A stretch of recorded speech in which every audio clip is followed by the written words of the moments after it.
a lot of mysteries around a lot of things that happened in this country. In the night, up came a person who was wearing a cloak, and he had in his hands the Great Seal of the United States. Jefferson, of course, looked at it and said, "This is it."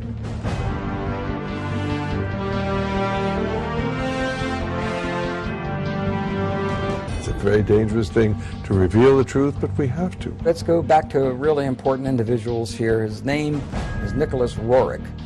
The truncated pyramid with the all-seeing eye on the top. Nicholas Roerich is the person who is responsible for that ending up on the dollar bill. Franklin Delano Roosevelt was the President of the United States, and Henry Wallace was the Secretary of Agriculture. Now, Henry Wallace was deeply involved in the occult. Roerich to Wallace to FDR to the dollar bill. I was initiated into this very ancient order. Here we are at the Nicholas Roerich Museum. Do you really think it has anything to do with the Illuminati? The owl is the totem symbol of the Illuminati. Yes, because Roerich was the Illuminati. They all seem to have been Masons. His son was murdered. Those who normally get out, they're killed. Hexagrams are used during occult ceremonies when you're summoning up demons. Because we're dealing with Lucifer. And the all-seeing eye of God is one of the emblems that the Freemasons use. He said, "You're trying to say that Masonry is evil." I said, "It comes right out of the same pit of hell." Didn't win a lot of friends that day.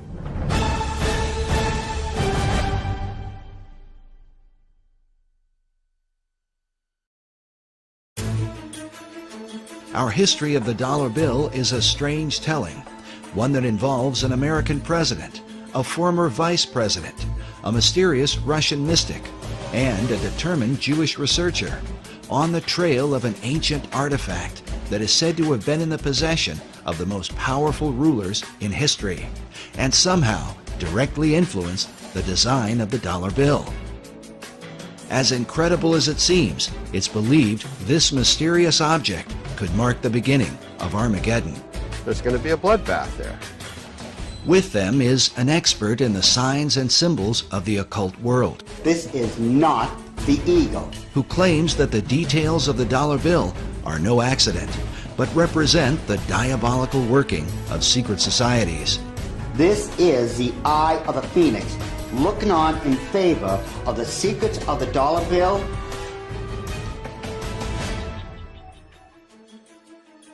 Most debates about the design of the dollar bill usually involve the founding fathers of America, but it's important to remember that they only designed a Great Seal. There are many details to the dollar bill that go far beyond the seal itself. The Great Seal was developed through 3 committees involving a total of 14 men. But in the end, the work was submitted in June of 1782 by essentially one man, Charles Thomson. What is little known is that while Thomson presented a preliminary sketch, his final design was submitted to Congress only in the form of a written description. Looking at the rough drawings Thomson put together with artist William Barton, it becomes clear that many of the specific details of the seal, as we know it today, were added later on. For example, above the head of the American eagle are 13 stars that form a 6-pointed hexagram. While Thomson's description called for the 13 stars, their hexagram formation was not part of his original description and is not present in the earliest realizations of the design. The hexagram seems to have been added in the 20th century. The nature of the Great Seal is so mysterious that some believe that it came from a supernatural force. An account recorded by Dr. Robert Hieronymus in his book, Founding Fathers, Secret Societies, says that the Great Seal was given to Thomas Jefferson by a mysterious cloaked figure. I love that story. The Founding Fathers were trying to get the Great Seal of the United States designed. They needed to have a design for the Great Seal to represent our nation. And Jefferson went outside in the night, and up came a person, an individual who was wearing a cloak, whom he couldn't totally see, and he had in his hands the Great Seal of the United States. And he basically said, or this being said, you know, you're struggling over the symbol for our nation? Here it is. The account reads that Jefferson told a strange story. A man approached him wearing a black cloak that practically covered him, face and all, and told him that he, the strange visitor, knew they were trying to devise a seal, and that he had a design which was appropriate and meaningful. Jefferson, of course, looked at it, according to this story, and said, this is it. This is it. He knew it was it, and it was right. So he supposedly came running back into whatever, whether it was a tent or whatever it was, and he showed it to other individuals, and he told them about, he met this person outside. Of course, they went outside to go to find the guy, and he's gone. So supposedly we'll never find out who designed the Great Seal of the United States. While Dr. Hieronymus admits that he is skeptical about such stories, there are others who claim to believe them to this day. Perhaps it has something to do with John Adams, who was on the first seal committee with Thomas Jefferson. According to the written account, John Adams was there when this bizarre event took place. Oddly enough, the Adams Memorial in Washington, D.C. is adorned with this mysterious cloaked figure. Perhaps it's just a coincidence. The first historical account of the Great Seal's design was written by a 19th century American Army officer named Charles A.L. Totten. In his book on the secret symbols of the dollar bill, Masonic author David Oveson writes that Totten equated the birth of the United States with the beginnings of what he called the New Atlantis, a title given to a work by Sir Francis Bacon, one of the mysterious financial backers of the Virginia colony. Oveson goes on to write that the Great Seal and the dollar bill represent the most extraordinary example in history of the public evolution of a magical design. Even as Sir Francis Bacon and his contemporary, Dr. John Dee, were said to be in contact with the spirit realm, there are those who believe that it is this dimension that has been guiding the course of America and the so-called evolution of the dollar bill.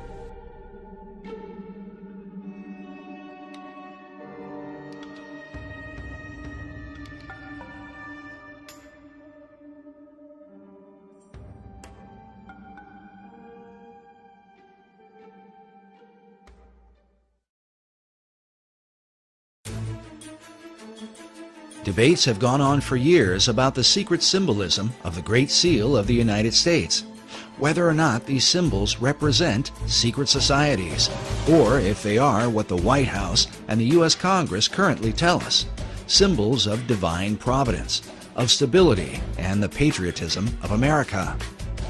What the Founding Fathers intended as they designed and ultimately approved of the Great Seal remains mostly a mystery. There's still a lot of mysteries around a lot of things that happened in this country. It's not in our history books. There can be no doubt that those things hidden in the shadows of the last 2 centuries are not easily brought to light. But when one comes into the modern era, into the age of photography, film, and the advanced practices of mass media, it becomes a bit easier to document world events and the intentions of those who have helped to shape them. In the late 19th century, Harvard professor Charles Eliot Norton referred to the Great Seal as a dull emblem of the Masonic fraternity. This idea was furthered by occult philosopher Manly P. Hall in the early part of the 20th century. Hall not only believed that the Great Seal was Masonic, but that it was created through the collective consciousness of the occult societies and represented the secret destiny that they had in mind for America. I'd say that he saw the secret destiny of America as the beginning of a world democracy, and that this was a kind of an experiment in democracy that had been envisioned for thousands of years before. So he saw this much like Francis Bacon envisioned what he called the New Atlantis. In 1926, Hall began publishing a newspaper called The All-Seeing Eye, dedicated to his occult views of philosophy. It was during Hall's era that the all-seeing eye of the Great Seal would be taken out of obscurity and placed on the back of the dollar bill by President Franklin D. Roosevelt in 1935. This might all be seen as just a coincidence, if not for the fact that FDR seemed to be familiar with Hall's teachings on the occult. Today, Hall's legacy is carried on at the Philosophical Research Society in Los Angeles, California, a society that Hall founded in 1934, just 1 year before the Great Seal found its way onto the back of the dollar bill. The current president of Hall Society is Dr. Obadiah Harris, shown here in what is called the Wisdom Library at PRS. According to their website, the library is made up of writings that deal with divination, tarot cards, Kabbalah, alchemy, astrology, metaphysics, Buddhism, theosophy, and secret societies. And wisdom literature is about relationships not only to each other, but to nature, to the universe. That's what this library is. This library is a library about the wisdom that is in nature and in relationships, and how it is that you can tap into that wisdom in any culture. It all overlaps. And Mr. Hall felt like that was really the future for the human race. Like Hall, Dr. Harris believes in the destiny of America. Even more interesting is that Dr. Harris's own writing on the subject was unofficially acknowledged by an important figure in FDR's White House. I wrote a little book one time. One of my first books I wrote was The Reawakening of the Americas. So we usually lose sight of the fact that the whole continent. And I got a little 1-cent postcard from Eleanor Roosevelt thanking me for that. I carried that around for years because I thought that was a great compliment. But even more important was the familiarity that President Franklin Roosevelt had with the arcane literature in Manly Hall's so-called Wisdom Library, a collection of occult books that Hall had gathered from all over the world. And Mr. Roosevelt himself, you know, back in 1942, after the Pearl Harbor invasion, sent some of his people here to microfiche the works in this library because he looked upon it as a national treasure. He wanted to preserve it. And I was surprised that when I first heard that, just how much he seemed to know about such a treasure of wisdom that is contained here. FDR's interest in the arcane and mystical was further reflected in the relationship he had with his Secretary of Agriculture, Henry Asgard Wallace. And so it was then in 1935 when Franklin Delano Roosevelt was the President of the United States, and Henry Wallace was the Secretary of Agriculture. Now, Henry Wallace was deeply involved in the occult. Wallace's interest in mysticism was well known in circles around Washington, D.C., but it was something that would eventually damage his career in American politics. H.L. Mencken dubbed Wallace the Swami, while it was also said of him that he was the only cabinet member who dabbled in the occult and who could cast a horoscope. In spite of all this, FDR ardently defended him. According to one account, when one of FDR's close advisors worried that many people considered Wallace a mystic, Roosevelt snapped, "He's not a mystic, he's a philosopher. He's got ideas, he thinks right, he'll help people think." But the question was, who was helping Wallace think? This question has been deemed critical because it was Henry Wallace who suggested to FDR that the Great Seal be placed on the back of the dollar bill. But why? Well, it has a lot to do. Let's go back to really important individuals here. His name is Nicholas Roerich.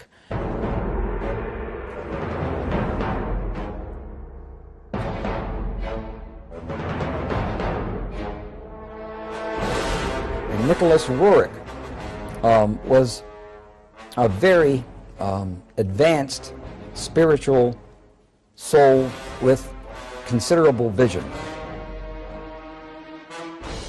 Nicholas Roerich was also a Rosicrucian. He was also a member of other secret societies. Roerich was a Russian painter and mystic who was deeply involved in theosophy and the teachings of Madame H.P. Blavatsky. He is famous for his travels into Tibet and the Far East in search of the legendary kingdom of Shambhala. But what was his relationship to FDR's Secretary of Agriculture? I believe that Nicholas Roerich was a spiritual teacher, not a supreme spiritual teacher, but was a teacher of Henry Asgard Wallace. Roerich was considered not only a teacher, but a spiritual mentor and guru to Henry Wallace. It's believed that Wallace recommended the Great Seal to FDR because of the mystical influence Roerich held over him. The dollar bill was approved with the all-seeing eye and the truncated pyramid with the all-seeing eye on the top of the because of Nicholas Roerich. In the book Tournament of Shadows, the authors document much of the activities and influence of Roerich during this period.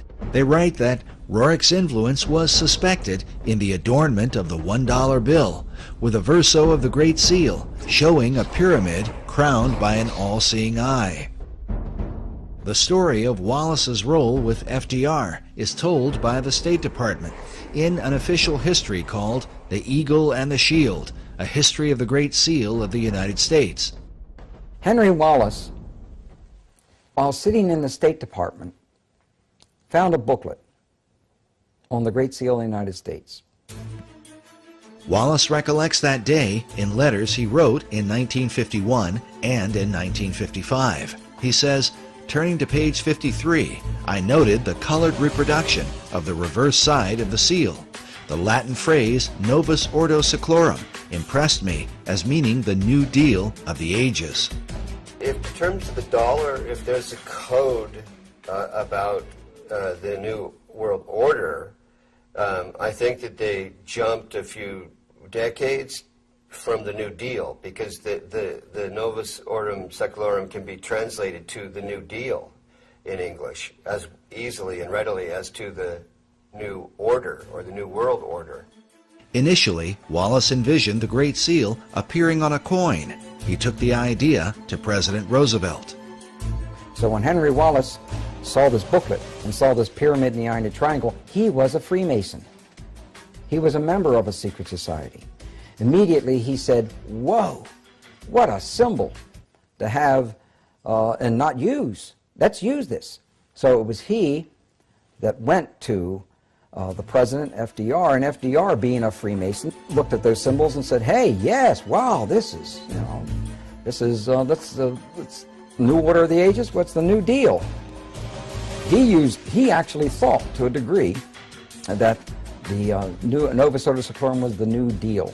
Wallace wrote that Roosevelt, as he looked at the colored reproduction of the seal, was first struck with the all-seeing eye, a Masonic representation of the great architect of the universe.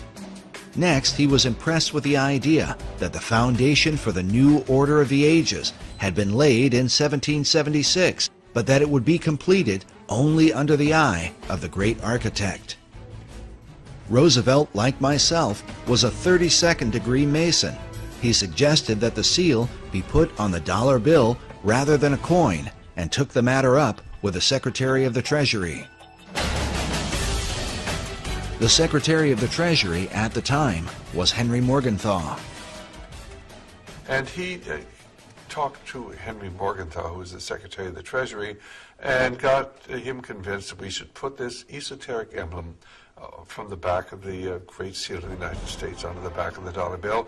This really symbolized the fact that now the esoteric influence dominated the American government.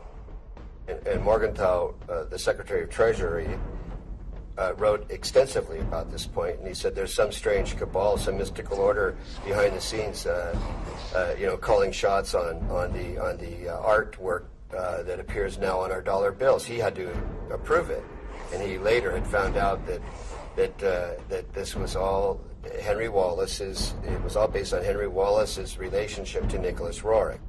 Nicholas Roerich is the person who is responsible for that ending up on the dollar bill. Today, the story of Roerich's mystical influence is told by a variety of occult researchers. You know, the dollar bill thing was about the New World Order. Actually, that came from Franklin D. Roosevelt and others around him, even Nicholas Roerich. It's almost like baseball. Roerich to Wallace to FDR to the dollar bill. While many people have never heard of Roerich, he was a well-known figure during the FDR era, in the years preceding World War II. His works of art were internationally recognized, so much so that an entire building in New York was erected to house his many paintings. Roerich was nominated 3 times for the Nobel Peace Prize and was the inspiration for the Roerich Peace Pact, which was signed by Henry Wallace in the presence of President Roosevelt at the White House. In 1986, Mikhail Gorbachev called Roerich one of the cultural pillars of Russia. The Russian cosmonaut Yuri Gagarin, the first man in outer space, when asked what the Earth looked like from orbit, answered, very much like the paintings of Nicholas Roerich. He was a great oil painter, bar none. He's one of the greatest in terms of the Himalayan Altai scenes that he depicted. He did some wonderful work. He was a gifted artist. But Roerich's story is one of success and disgrace, as he eventually fell out of favor with his greatest supporters, and at one point was suspected by the Soviets, the Japanese, and the United States of being a spy. Information was coming out that Roerich may have been used as a spy when he went into these other nations in the Far East. And with that, that's what broke the link between Henry Wallace and Nicholas Roerich. To learn more about this mysterious figure and his influence on the dollar bill, we traveled to the Roerich Museum in New York, along with cipher expert and international codebreaker Buff Perry, who has long been associated with the museum and its curators.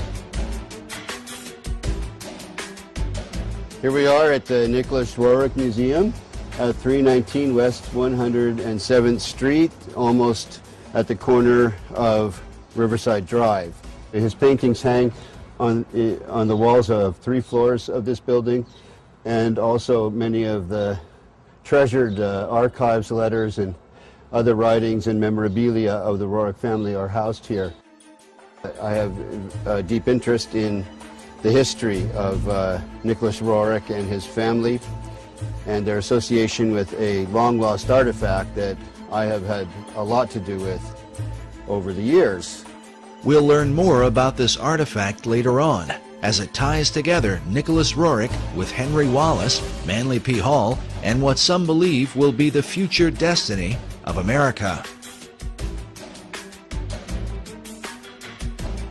Like many who are involved in New Age and occult ideas, Nicholas Roerich dreamed of a united one world order. Nicholas Roerich is seen as one of the key individuals, historical individuals, that had a lot to do with the development of the League of Nations and subsequently the United Nations, and is recognized as such in the United Nations building. I'm told, I haven't seen such commemoration, but I'm told it's there. And the history of the United Nations is often characterized in association with Nicholas Roerich's global peace efforts. Roerich's dream was shared by his disciple, Henry Wallace, as demonstrated by the book Henry A. Wallace, His Search for a New World Order. This concept is visualized by the cracked bronze globe that sits outside the United Nations building, where a new world is literally breaking forth from the old. But somehow, Roerich's ideas on the subject would get him into trouble with Wallace when he traveled abroad on behalf of the United States government. In the book, Tournament of Shadows, we read that Roerich had been chosen by Henry Wallace to scour Central Asia for drought-resistant grasses to combat the Dust Bowl. This was the genesis of the Roerich expedition, financed and staffed by the Department of Agriculture. But during his 2-year expedition, Roerich seemed to be on a mystical journey, one that involved his quest for the legendary city of Shambhala, and literally searching for signs of the second coming of Christ. Nicholas Roerich's idea was that the second coming of Christ may happen within years, and that's why he visited India, China, etc., and Russia, and digging up and trying to locate spiritual centers and spiritual information along those lines. Authors Meyer and Bryzak write that the search for Shambhala, which he identified with the second coming of Christ, and the Maitreya, or Buddha to come, obsessed Roerich. His paintings and writings thereafter conjured up his vision of a new age of peace, brotherhood, and enlightenment. But Roerich's concept of Christ, shown here in one of his paintings, was dramatically different from that of traditional Christianity. Both Roerich and Wallace were members of the Theosophical Society that was founded by Madame H.P. Blavatsky in the late 19th century. Blavatsky's view of religion can be summed up in her book, The Secret Doctrine. She makes use of the phrase, Demon est Deus inversus, which means the devil is God inverted. Her view was based on the ancient Gnostic belief that in the Garden of Eden, the serpent who tempted the woman was really an angel of light, and that God, who had created Adam and Eve, was really the devil. The reason is because God had forbidden man from partaking of the tree of knowledge, or gnosis. This is the origin of the term Gnostic, or Gnosticism. Blavatsky further argued that Jesus was only one Messiah among many, like Buddha, Krishna, and Muhammad, and that the fifth Buddha, also called the Maitreya, is the last Messiah who will come. She says he will appear as Maitreya Buddha, the last of the avatars, or way-showers. This belief and expectation are universal throughout the East. This is the event that is said to have consumed Nicholas Roerich, and that he would have taught to his devoted disciple, Henry Wallace. The proof of their bizarre relationship was more fully revealed in a series of letters penned by Wallace to Nicholas Roerich. Newsweek with Westbrook Pegler and others made a very big story out of what they called the Guru letters, the letters that Henry Wallace would send to Nicholas Roerich, which obviously he considered him a spiritual teacher from that standpoint.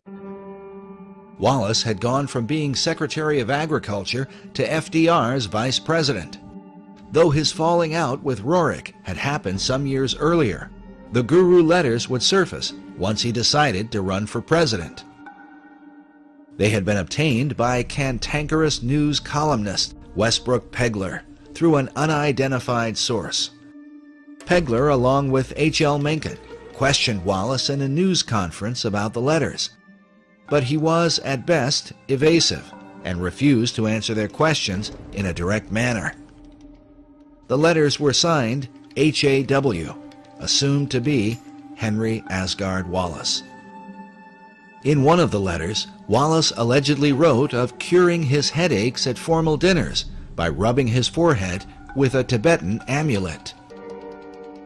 In another letter, he said to Roerich, "I have been thinking of you holding the casket, the sacred, most precious casket, and I have thought of the new country going forth, and I have thought of the admonition, await the stone, the sign of Shambhala."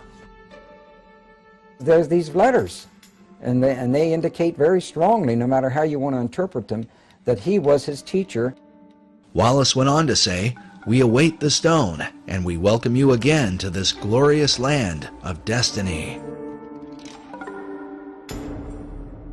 The stone he's referring to is the artifact that cipher expert Buff Perry has been following for many years now. We learned about this mysterious stone during our first interview with Perry at Manly Hall's Philosophical Research Society, where a statuette of Nicholas Roerich, holding a casket like the one described by Wallace, sits on one of the tables in the library. It was first mentioned to us by Dr. Obadiah Harris. Now, Dr. Harris, can you tell us about this statue here? Oh well, this would be a very favorite thing to Manly Hall. This is Nicholas Roerich, who lived in the early part of well, actually, he lived even in the 20th century up until 1947. There's a Roerich Museum in New York, and this, of course, is of Mr. Roerich himself.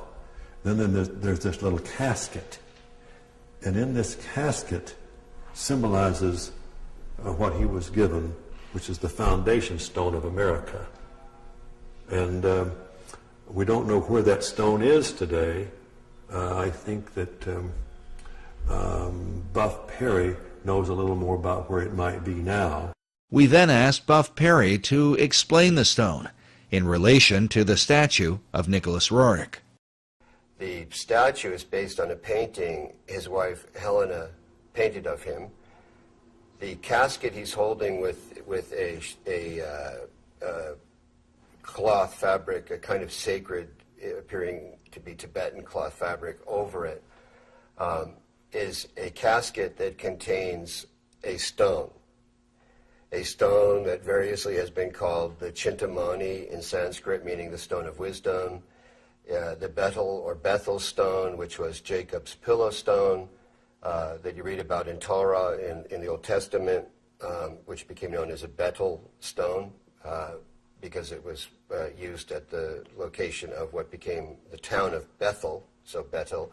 So this stone has an incredible history to it that has only recently really surfaced in terms of how it ended up in the hands of Nicholas Roerich, where it came from.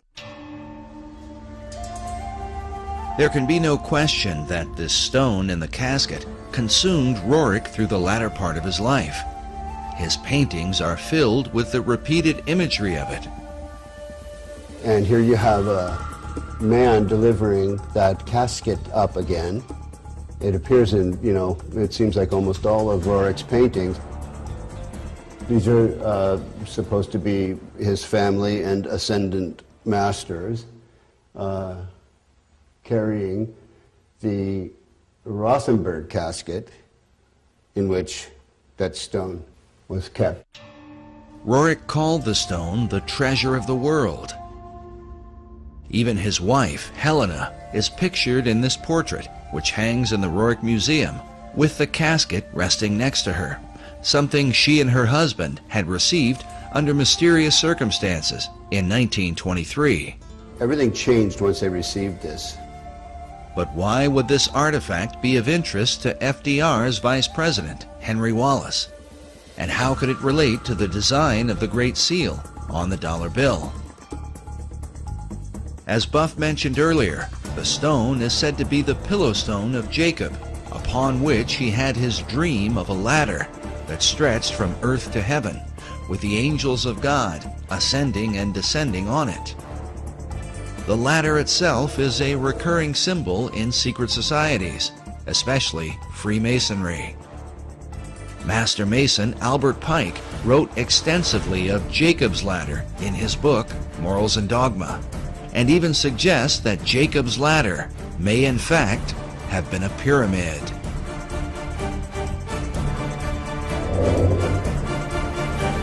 The book of Genesis tells us that when Jacob awoke from his dream, he took the stone and set it up for a pillar, and he said, "This stone, which I have set for a pillar, shall be God's house."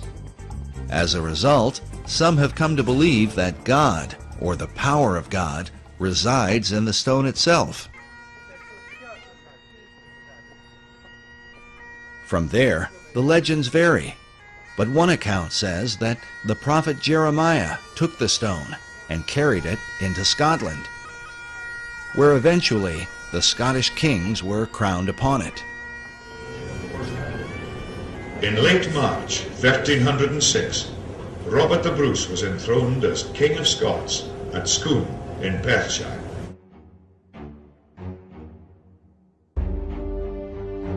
An old Scottish poem says, "Except old seers do feign, and wizard wits be blind, the Scots in place must reign, where they this stone shall find." Eventually, the stone was kept at Scone Palace and was hence called the Stone of Scone. To this day, the Scots also call it the Stone of Destiny. In the year 1296, King Edward I of England captured the stone, and it was taken to Westminster Abbey for the crowning of English monarchs. In this picture, you can see the stone itself in the compartment beneath the coronation chair, a chair that was specifically built to house the Stone of Destiny. The last monarch to be crowned upon it was Queen Elizabeth II in 1953.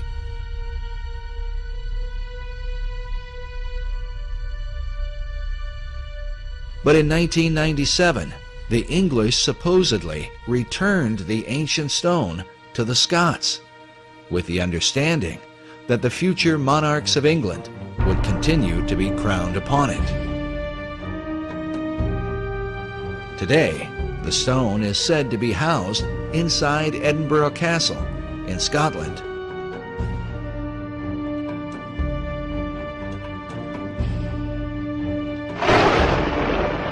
There is even a self-guided tour where visitors can view the Stone of Destiny along with the honors of Scotland, the crown jewels of Scottish royalty. According to the tour guide we spoke with while there, this is the legendary stone. But if this is true, then how could the stone have ended up inside a casket in the hands of Nicholas Roerich? The answer, given by Buff Perry and others, is that the stone currently at Edinburgh is a fake. The stone of Scone, because the one that's actually in Edinburgh Castle is a fake, and most Scots know it. Because once the English came and stole it once, they were never going to be stolen again. So the one that's actually in the castle is not real. Others, like Alex Salmond, the First Minister of Scotland, claim that the stone taken by the English king in 1296 was a fake, and that the real stone was somehow hidden away secretly by the Scots. Exactly where the real Stone of Destiny is today, and how it may have changed hands over the centuries, continues to be a matter of debate. Nevertheless, its importance is recognized by nearly all occult societies in the world today.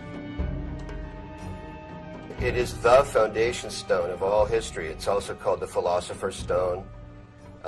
It has the lapis exilis in the Grail literature cycles that came out of Chrétien de Troyes and Wolfram von Eschenbach.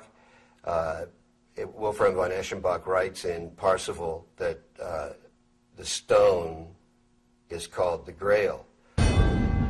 While the Holy Grail is traditionally thought of as the cup of Christ, those involved in secret societies believe that the original and oldest form of the Grail is the Stone of Destiny, written of by Wolfram von Eschenbach in his Grail legend, Parsifal. And he calls it lapis exilis, which is a way of saying the exiled or wandering stone.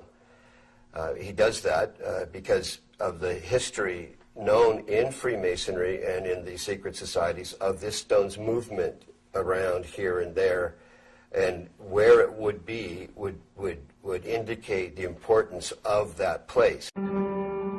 The stone, mentioned in Eschenbach's Grail legend, is a green stone that some believe is similar to a type of meteorite known as moldavite. This description is said to have been confirmed by Nicholas Roerich while he claimed to have the stone in his possession. The secret societies believe that this stone, that supposedly fell from heaven, empowers that person or place of its location. And it has to do with the secret history of America and why that stone arrived here, who brought it. As we showed earlier, Dr. Obadiah Harris referred to it as the foundation stone of America. What is the significance of the foundation stone of America? Well, the foundation stone is really about what America is about, and also what England seems to be about. And so it's really, it implies the great mysteries that was contained in the great mystery schools and of those who had this vision. Was it this mystery school vision that guided FDR and his fellow Mason, Henry Wallace, as they set the all-seeing eye of the great architect on the back of the dollar bill?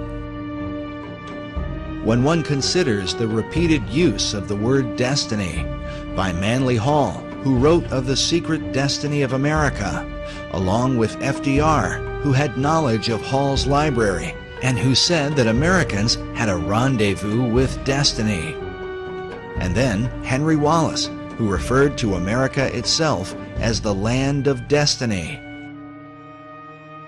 it only makes sense that such men would have taken an interest in the stone of destiny. That Henry Wallace had an interest in seeking the Holy Grail is proven by the letters he wrote to Nicholas Roerich. As a Freemason, he would have seen an occult connection with America, since the Stone of Destiny is said to have come from heaven to earth, from the dog star Sirius. Known as the brightest star in the heavens, Sirius is an important key to understanding the stone and what the secret societies intend for the destiny of America. When the United States was founded, the architecture of Washington, D.C. was designed in alignment with the rising of Sirius in the east. July 4th, Independence Day, is the day when the sun is in conjunction with this star, said to be 23 times more powerful than the sun itself. Also consider that Sirius is the blazing star or pentagram used in Masonic lodges. But as this mystical symbol relates to the dollar bill, we read that the famous emblem of the all-seeing eye, seen hovering above the unfinished pyramid, is a depiction of the Eye of Sirius and is a common motif found throughout Masonic lore. The importance of Sirius to the secret societies cannot be overstated. Some believe that the secrets of this star are a matter of life and death.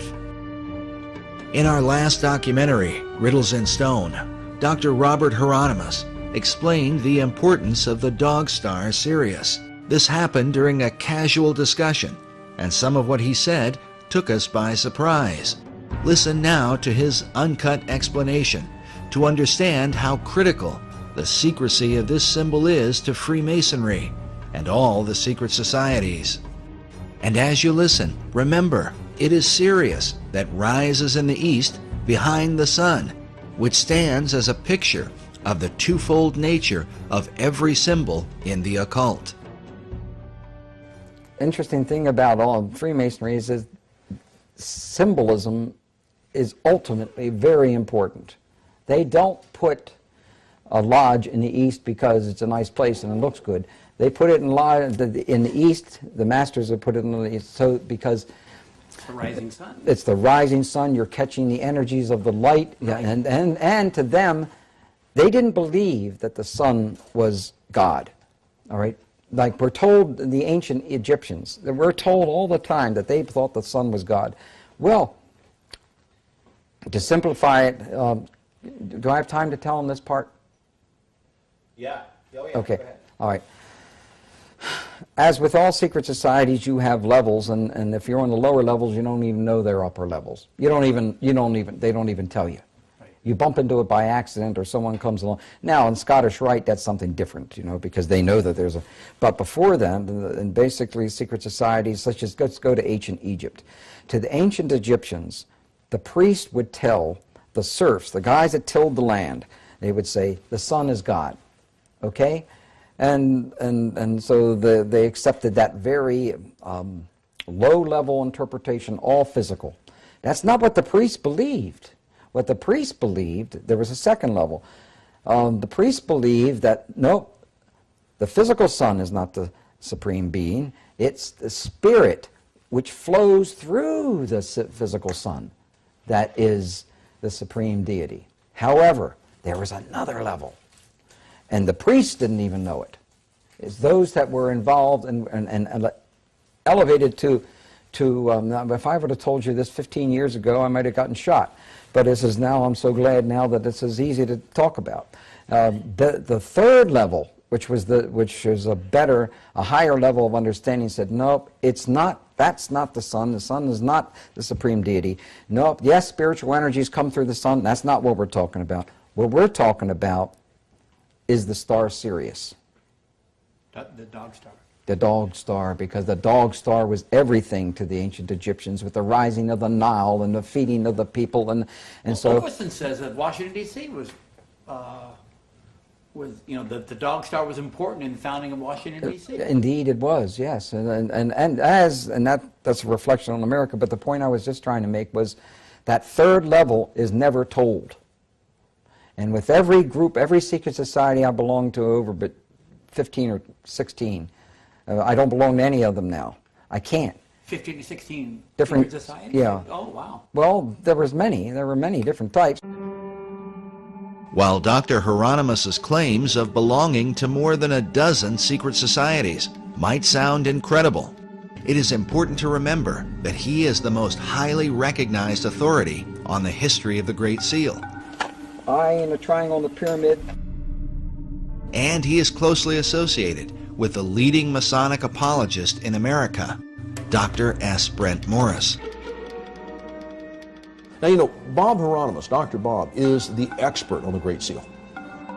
Because of this, we believe the insights of Dr. Hieronymus not only into the Great Seal, but also on the importance of the dog star Sirius to secret societies becomes that much more significant. Listen again to what he says about Sirius when we make mention of the book on the secret design of Washington, D.C. by Masonic author David Oveson. And so Augustine says that Washington, D.C. was you know, the dog star was important in the founding of Washington, D.C. Indeed, it was, yes, and that's a reflection on America. That's a reflection on America. How is Sirius a reflection on America, according to the secret societies? And is it just a coincidence that the Stone of Destiny, awaited by an American vice president and supposedly in the possession of his guru, is said to have come from this blazing star? In the occult, this stone is not only a type of the Holy Grail, but seems to be a symbol for the secrets of Masonry as understood by Henry Wallace. In his book, The Occult Conspiracy, Michael Howard says of Wallace that the Secretary of Agriculture was well versed in occult knowledge.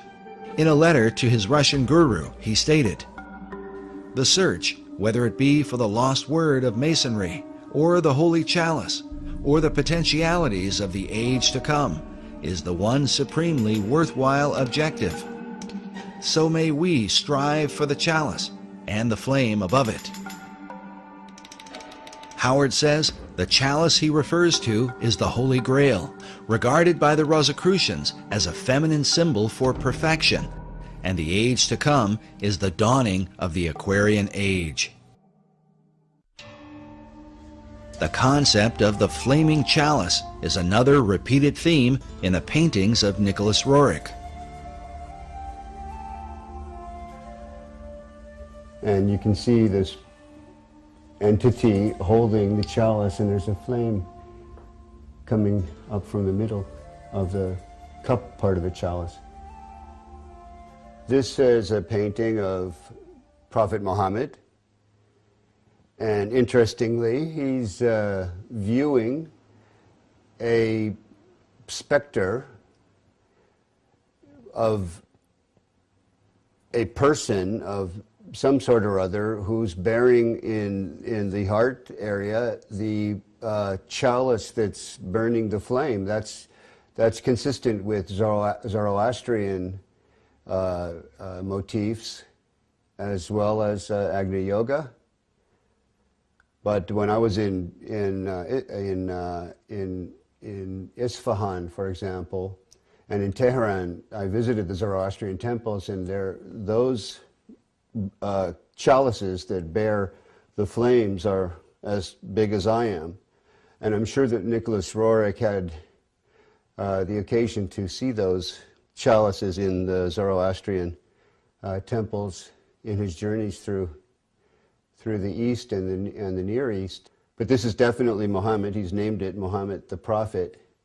But for some interesting reason, Muhammad is viewing some kind of spiritual entity with that fire-bearing chalice in the heart zone.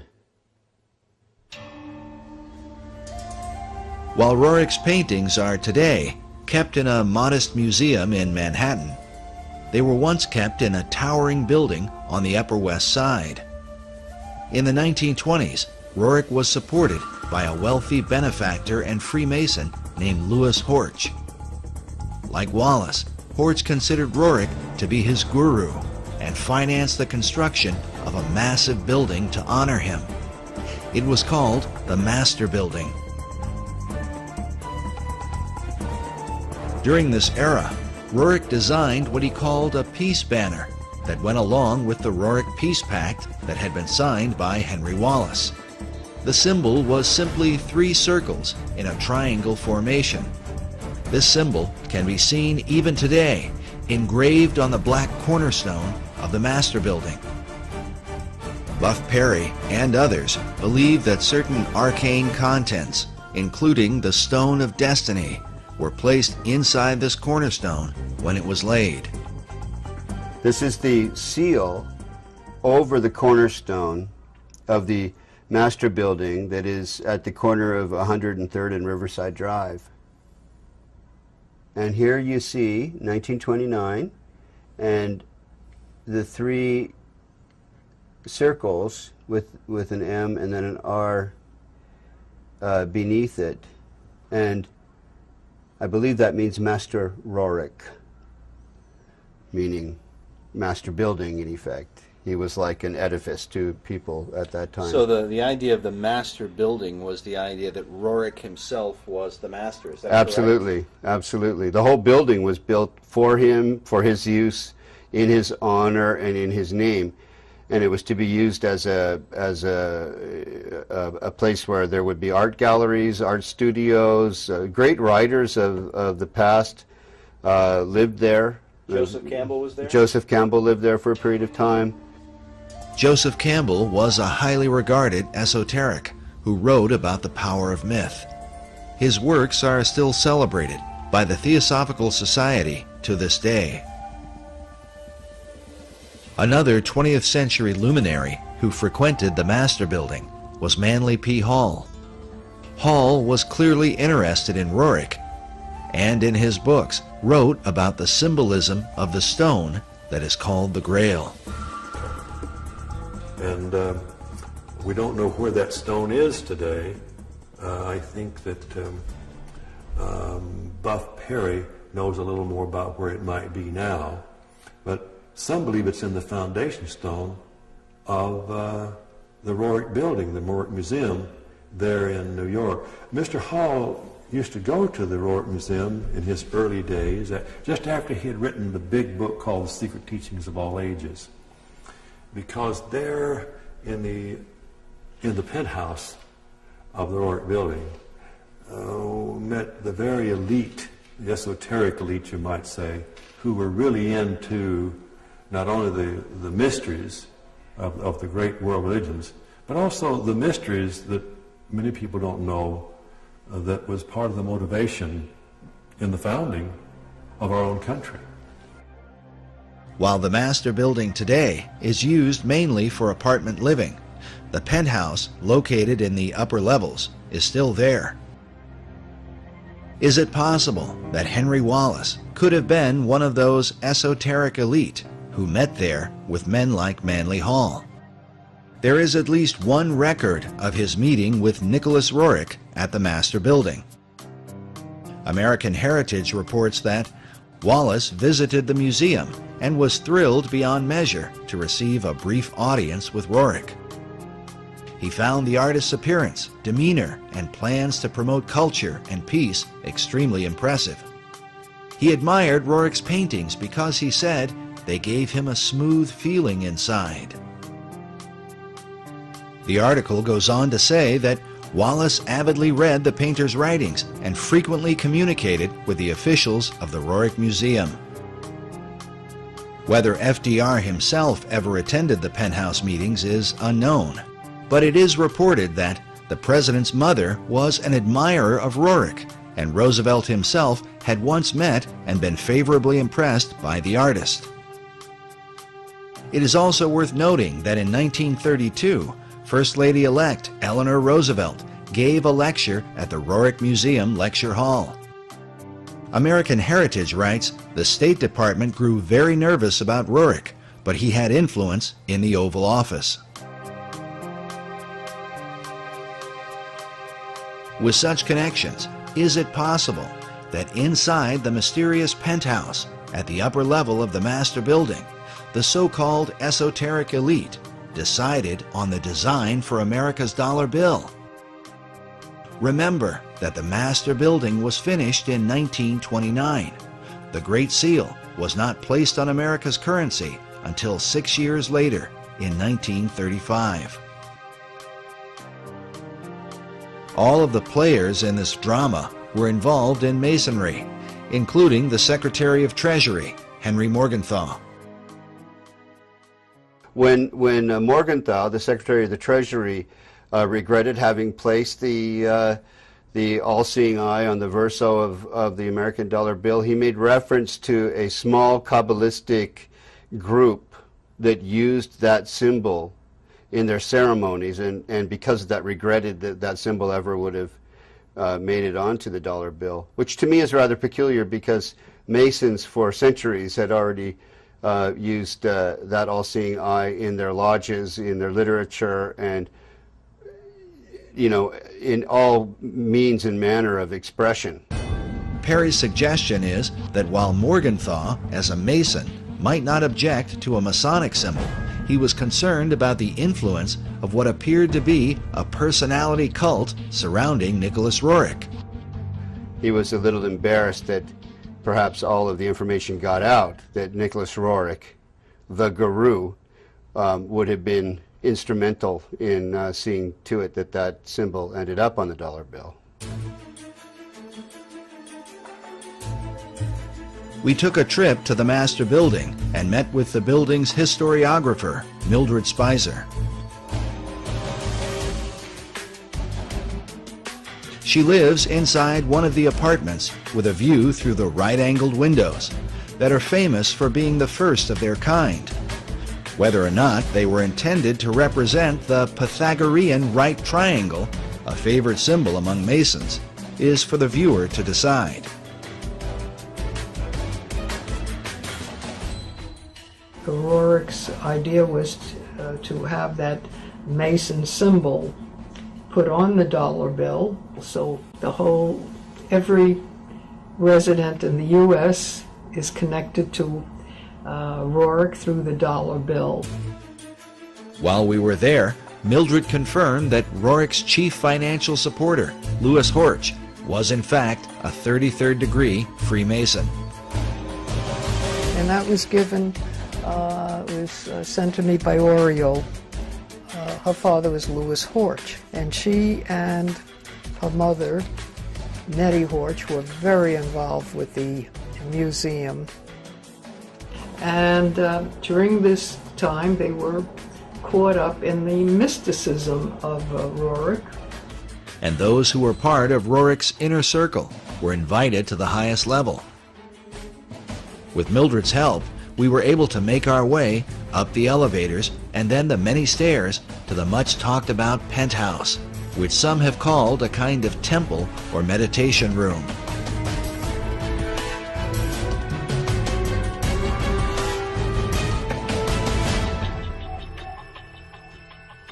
There, is that where they had their meditation? No, the meditation was right back of you. We had that apartment, and it was... Behind this green door may well have been the place where Nicholas Roerich met with men like Manly Hall, Henry Wallace, and countless others to discuss America's secret destiny and quite probably the occult design of the Great Seal. The penthouse is currently used as an apartment, and we were unable to see inside of it. But we followed Buff Perry onto the roof to get a look at the architecture from the exterior.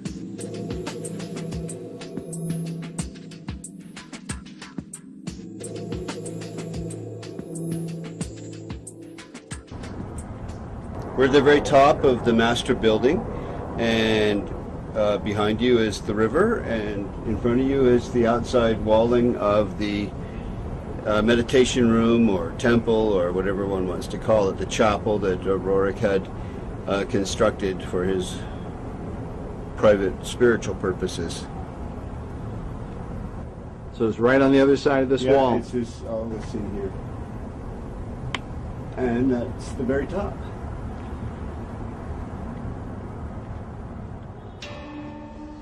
The staggered layers at the top of the penthouse seem to bear some resemblance to one of Roerich's paintings titled Arhat. In Buddhism, Arhat is the highest level of enlightenment, said to be the ultimate goal of nirvana. In Roerich's painting, notice the image of the Buddhist figure sitting inside the staggered stones, perhaps a symbol for the enlightened esoteric elite in the meditation room.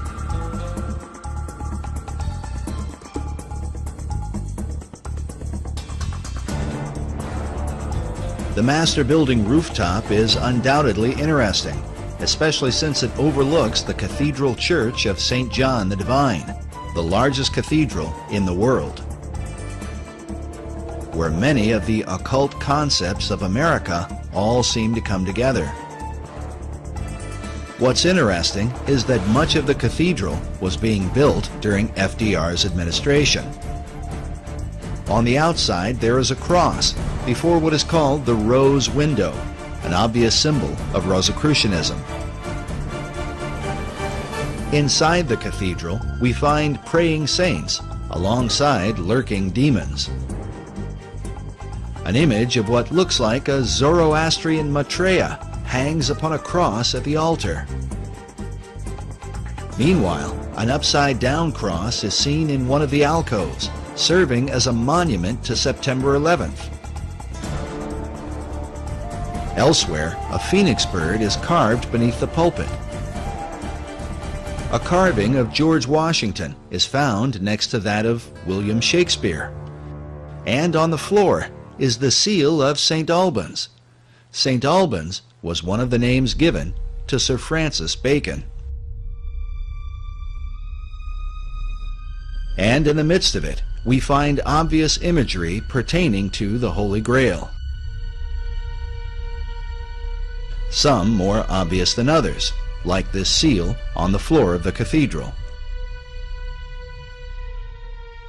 But notice that there are two cups beneath the cross. Could this be suggestive of the two grail concept put forth by Wolfram von Eschenbach and others, who believe that the grail is both the cup of Christ and the stone of destiny? It is worth noting that grail legends were of great importance during the time of FDR and the whole World War II generation. Not only in America, but in Europe, Richard Wagner based his famous opera, Parsifal, on the writings of Wolfram von Eschenbach. This opera would become a central focus for Adolf Hitler, and as a result, there are some who have argued that Hitler's whole life was dedicated to the Holy Grail.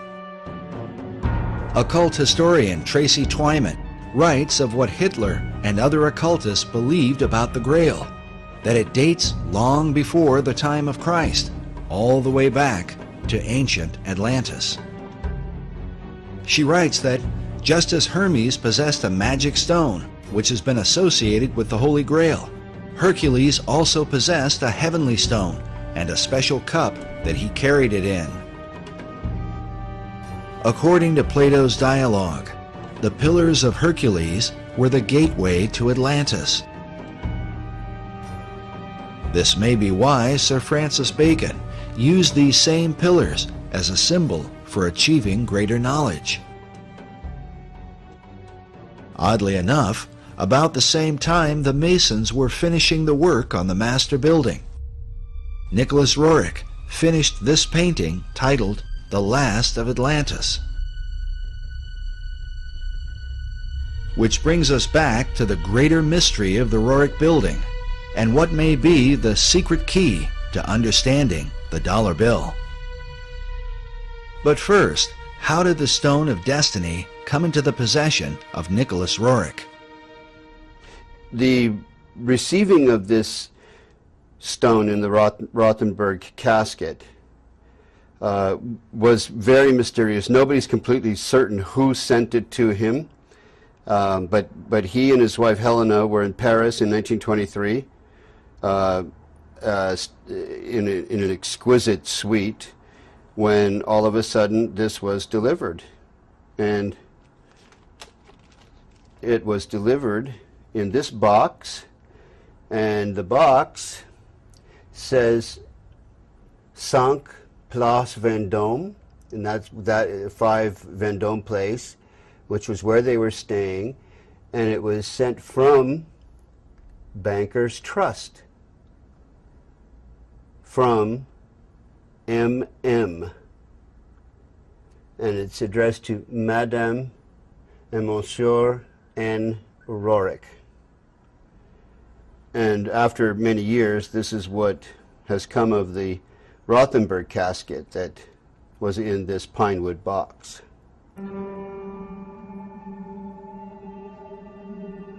But why would this artifact have been delivered to Nicholas Roerich?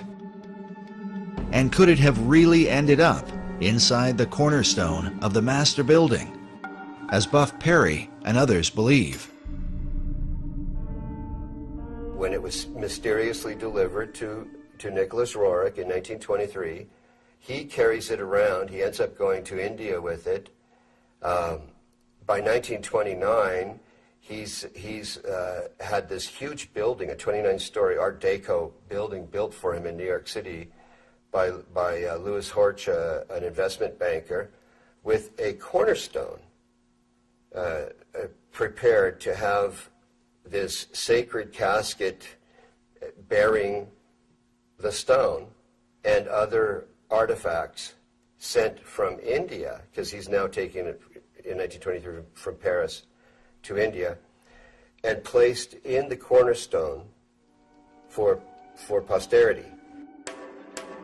All of this might seem a bit too incredible, except for the fact that the laying of the cornerstone for the master building was a major event in 1929, attended by foreign dignitaries from around the world. From Spain, France, Poland, Australia, Romania, and a host of other countries. Why would they all turn out for this event? This 1929 event is very important. Albert Einstein sent a tribute, which I have a copy of, to the construction of the building, to the meaning of Nicholas Roerich, who he was, what he was doing for humanity, and why the laying of this cornerstone was so important. Rabindranath Tagore, many luminaries and notables, government officials and the like, including Henry Wallace, who became FDR's vice president, first Secretary of Agriculture and then vice president in the next decade. And that becomes very intriguing, what all the connectedness is in terms of FDR, Freemasonry, and the stone. Just as Freemasons were involved with the designing of the dollar bill, they were also involved in the construction of the Master Building. As noted earlier, the Master Building was financed by Louis Horch, who was appointed to a number of government offices during FDR's administration. In fact, he was placed in charge of the Department of Commerce by his fellow Freemason and Roerich disciple, Henry Wallace. As we have seen, Wallace, in his letters, shared a fascination with the Stone of Destiny. And so the stone today is in this building? The stone is in this casket, said to be in this casket. The reports I have received from the Roerich Museum would have that stone in this Rajput casket in the cornerstone of the Master Building. The interest of men like Albert Einstein, Henry Wallace, and not to mention all the foreign dignitaries becomes quite intriguing when one considers the full contents of the casket that was said to be placed inside the cornerstone.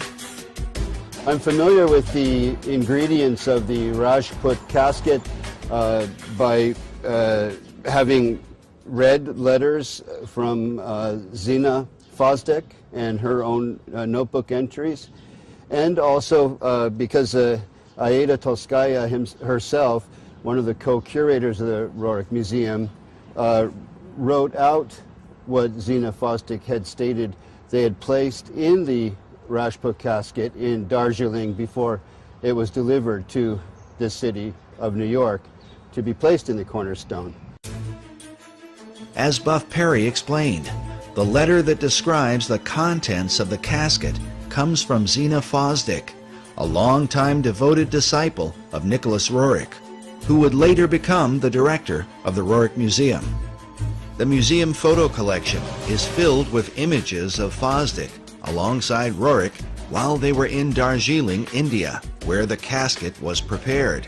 As such, it stands to reason that she would have known the details of what they put inside. The letter's written by Zina Fosdick, and it was actually an entry in her diary. And what's written here is an accounting of all of the ingredients that are in the Rajput casket that was prepared in Darjeeling, India, in 1928 to be delivered to New York, to Manhattan, and to be placed in the cornerstone of the Master Building. There are a lot of interesting things that were placed in the Rajput casket. For example, an image of Maitreya printed on Tibetan paper. As we showed earlier, in the occult belief, the Maitreya is said to be the last Messiah that will come. The Maitreya is seen as the final deliverer and incarnation in the Buddhist tradition. Again, he's also Kalki in the Hindu tradition, the 10th incarnation of Vishnu. Vishnu is the great god of Hinduism. So they're not mixing up Jesus with Maitreya, but they are seeing Maitreya as a messianic figure, a world Messiah, who would answer all of the expectations of all the world religions at one time.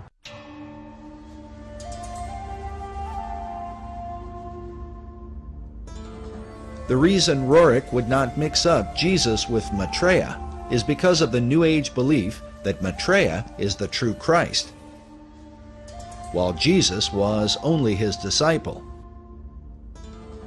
This is also the teaching of Scottish mystic Benjamin Creme. Maitreya embodies what we call the Christ principle, the Christ consciousness. And 2,000 years ago, he overshadowed his disciple, Jesus. Jesus was not the Christ, except for 3 years. Over these 3 years, from the baptism to the crucifixion, Jesus was overshadowed by Maitreya. And when he spoke, sometimes it was Maitreya speaking, sometimes it was Jesus. We featured Creme in our last documentary, Riddles in Stone. He is the founder of Share International and has been declaring for more than 30 years that Maitreya would be arriving soon. Maitreya's standing by, ready to come into the world at any moment. When we spoke with Creme in 2006, he had just come from speaking to the United Nations. While I was in New York, I gave a talk at the United Nations, and there was a large group of New York theosophists. A certain number from outside the United Nations were allowed to come to the talk, and they were very responsive, very responsive. These theosophists are modern members of the Theosophical Society, of which both Nicholas Roerich and Henry Wallace were members. Other famous members included Thomas Edison and Mahatma Gandhi, as well as Gandhi's close friend Jawaharlal Nehru, the first Prime Minister of India.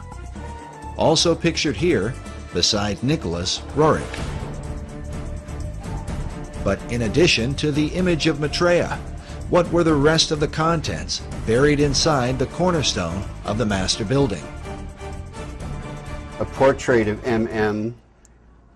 This, I believe, is Master Moriah. Master Moriah was one of the names given to a spirit that is said to have inspired Madame H.P. Blavatsky. Roerich's wife, Helena, claimed that the same spirit was in contact with her and inspired her writings. It's Master Moriah, who is actually Helena Roerich, channeling this entity, if I can put it that way.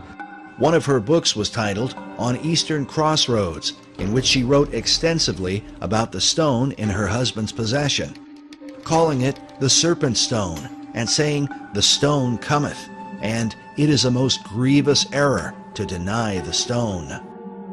In fact, the quote from one of Henry Wallace's guru letters about the new country that goes forth and the admonition to await the stone comes directly from this book. Nicholas Roerich tended more to write about, sort of physical reality and the adventures in the Himalayan mountains, in the Altai region toward the Himalayan mountains, where his wife, Helena, wrote about the channeling and the esoterica, the theosophical kind of side of things. While Roerich's writings may have dealt with reality, his paintings were anything but. Dedicated to universal archetypes, and with them, the promise of a sacred treasure. That brings us to the third, and perhaps most important item, placed inside the cornerstone of the master building. They're all people who had varying kinds of relations with Nicholas Roerich. They were channelers, they were followers. But to me, personally, greatest interest is this side statement that Aida Tolskaya, who is also one of the curators of the Roerich Museum, wrote. Sina omits a piece of the stone that was placed in the casket. This goes back to that famous stone that the Roricks became a cause célèbre because of, and many other people wrote about later.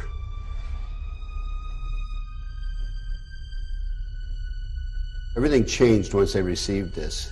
The 1924 marked a whole new direction for them all, and this came about, I think, this is 1924. You'll see the casket here is the same casket there.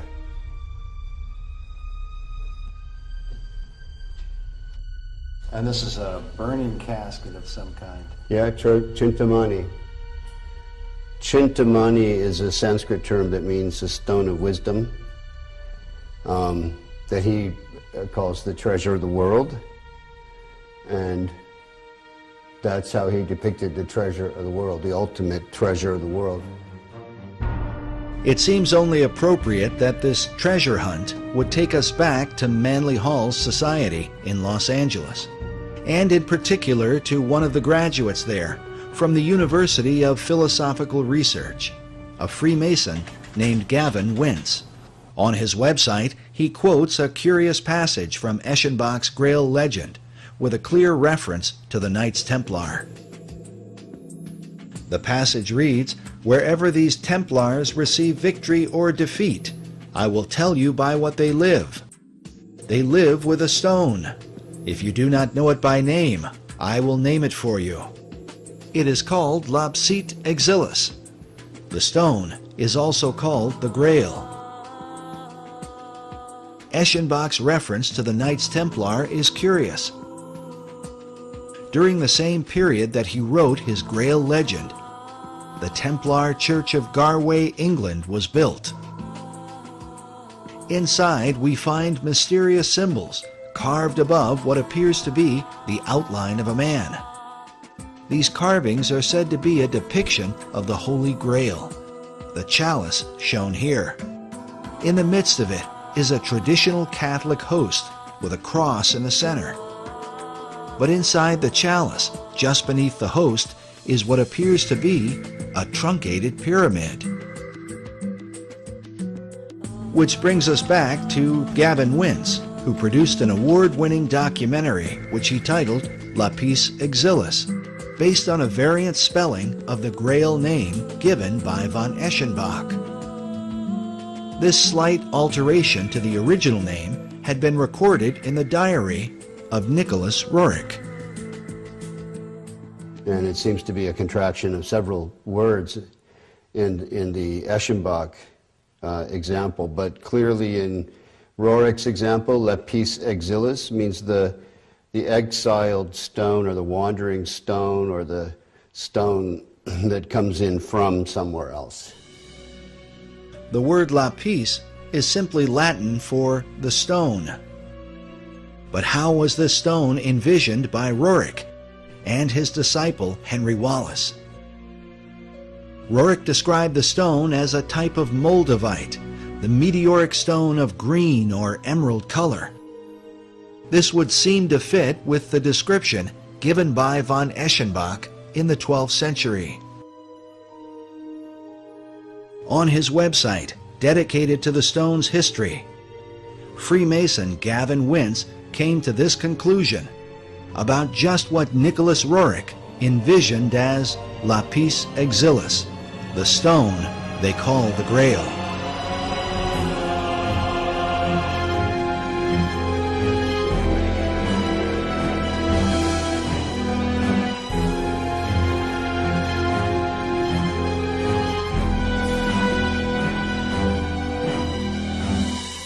Is it really possible that Roerich, Wallace, and even FDR believed the Great Seal was a representation of the Holy Grail?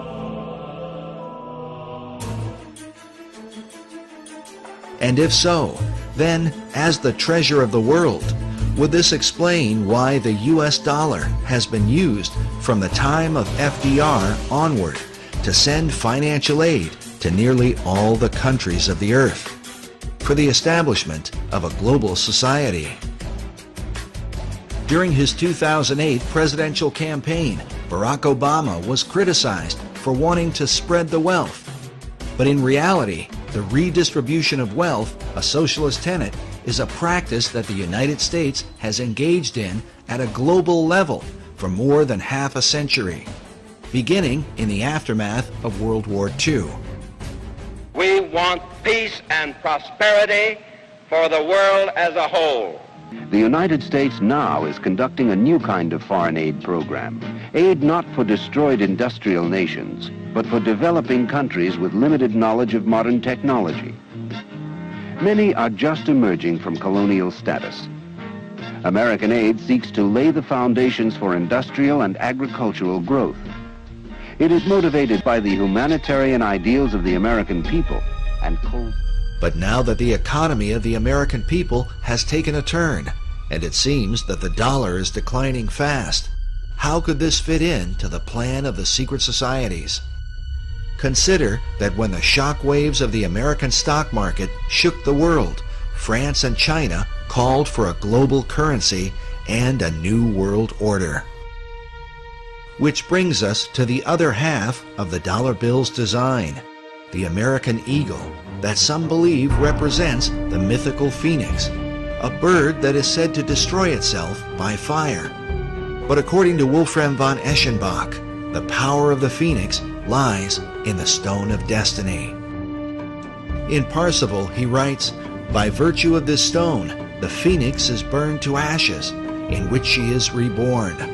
Thus does the phoenix molt her feathers, after which she shines dazzling and bright, and as lovely as before." If these ideas are truly embraced by secret societies, could this suggest the intentional destruction of the American dollar, which will then force our financial networks into a global economy, resulting in a new Atlantean empire that extends to all the earth?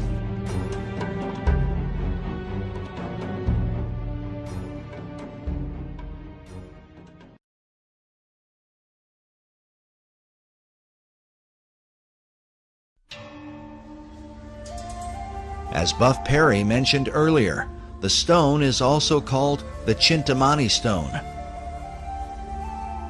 As a symbol, the stone unites the occult traditions of both Eastern and Western mysticism. One thing is certain, those who practice the occult believe this artifact is the key to achieving the great work of all secret societies.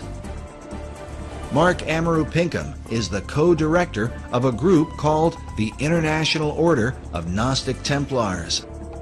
In his article titled "Nicholas Roerich and the Chintamani Stone, a Holy Grail from Sirius," he writes that data regarding the Chintamani Stone maintains that it was brought to Earth by Syrian missionaries to eventually help precipitate a one-world civilization. He says there is some indication that one part of the stone has been the sacred stone of the Kaaba, which has united millions of Muslims around the globe. Pinkham goes on to write that it is known that a portion of the Chintamani stone was given to the League of Nations, whose stated goals were the creation of a one-world civilization. The association of the stone as a symbol of unity is an important part of how it is said to have come to America. It has to do with the secret history of America and why that stone arrived here, who brought it. Oddly enough, this mysterious artifact may provide the missing link to understanding how America has gone from being a Christian nation to a country beset with pagan statues, pagan monuments, and occult icons. For years, Buff Perry was financed by a leading member of the Philosophical Research Society to hunt down this stone of destiny. I learned about this stone going into Roerich's hands through the director of the Rosicrucian Order, the curator of the Rosicrucian Museum in San Jose, California. The whole concept of the stone as the Holy Grail represents the so-called perfecting of mankind. This is the theme of Rosicrucianism and Freemasonry. As Manly Hall writes, to the mystic, the stone is divine power, an ancient symbol of the perfected and regenerated man, whose divine nature shines forth. After years of research, Buff Perry now believes the stone was brought to America by secret societies from Scotland in the years preceding the American Revolution. For them, the stone was to empower the foundation of a new republic. Why is it called the foundation stone for America? The foundation stone for America because it was brought here by the Jacobites who had been arrested at Preston in 1715 in their attempt to overthrow the kings. The kings in question are the line of English kings who succeeded King James II, who was deposed from his throne in 1688 and succeeded by William of Orange. But the supporters of James rebelled against the deposing of their favored monarch.